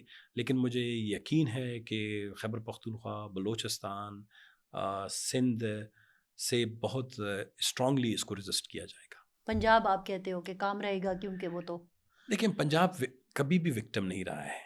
دیکھیں کانسٹیٹیوشنل میٹرز ہوتے ہیں، ڈیولپمنٹ کے ایشوز ہوتے ہیں، افغان وار ہوتا ہے، امریکن یا انویژن ہوتی ہے پیریفری پہ، اور وکٹمز تو سارے ہم ہیں. ان ساری پالیسیوں کے براہ راست اثرات ہماری اور ہماری نسلوں پر، ہماری زمین پر پڑ رہے ہیں نا. پنجاب والے ہمارے بھائی ہیں. تو وہ تو ریزسٹنس بھی ہمارے ہاں سے اٹھے گی. ریزسٹنس ہماری اٹھتی ہے، کم ہے، کمزور ہے، طاقتور ہے، وہ اپنی جگہ پہ ہے. لیکن پنجاب والے بینیفیشریز ہیں. تو میں نے آپ کو کہا کہ میں آپ کو بینکوں کی لینڈنگ، قرضے، ڈیولپمنٹ پروجیکٹس، مختلف اسکیمیں، جی محکموں کی، آپ 50-60 سال کی آپ نے لوگوں نے بڑی ریسرچ کی ہے. ان سب کو آپ دیکھیں گریجولی. ایسا نہیں ہے کہ خدا نخواستہ ہم ان بلٹ پسماندہ لوگ ہیں یا ہم انہرنٹ وہ ہمیشہ پسماندگی ہمارے نصیب میں رہی ہے. آپ کی ریاست کی پالیسیاں جو ہیں وہ آپ کے ان پٹ ہے، جو ڈیولپمنٹ کا آپ ریسورسز کی جس طرح تقسیم کرتے ہیں وہ گریجولی ہمیں جو ہے پسماندگی کی غیر طرف دھکل رہا ہے. مساوی تقسیم. بہت شکریہ ثناء اللہ صاحب، آپ آئے اور آپ نے ہمیں بہت ساری ایسی تھینک چیزیں یو ویری مچ. بتائی. Thank you. ناظرین، آپ نے دیکھا کہ ثناء اللہ صاحب نے ہمیں بہت سارے ایسے فیکٹس اینڈ فگر بتائے جس کے چکر ویو میں ہمیں خاص طور پر بلوچستان پختونخوا کے ان پسماندہ صوبوں کو پھنسایا جاتا ہے اور ان سے ان کے وسائل پر قبضہ کیا جاتا ہے اور مزے کر رہا ہے کوئی اور ہم ایک محرومی کی زندگی گزارے ہیں، اور جس کا رزلٹ جو ہے وہ ہمیں ایک ایگریشن کی صورت میں، غصے کی صورت میں، نفرت کی صورت میں پھر نظر بھی آتا ہے. اور ہمیں آئی ہوپ کہ ثناء اللہ صاحب کی باتوں کو کہیں نہ کہیں ضرور سنا جائے گا اور ان چیزوں کو دیکھا جائے گا کہ بجائے اس کے کہ ہم مزید کسی مشکل میں پھنسیں، ہمیں ضرور ان باتوں پر غور کرنا چاہیے. ہماری طرف سے اتنا ہی. فرزانہ علی کو دیجیے اجازت. اللہ حافظ.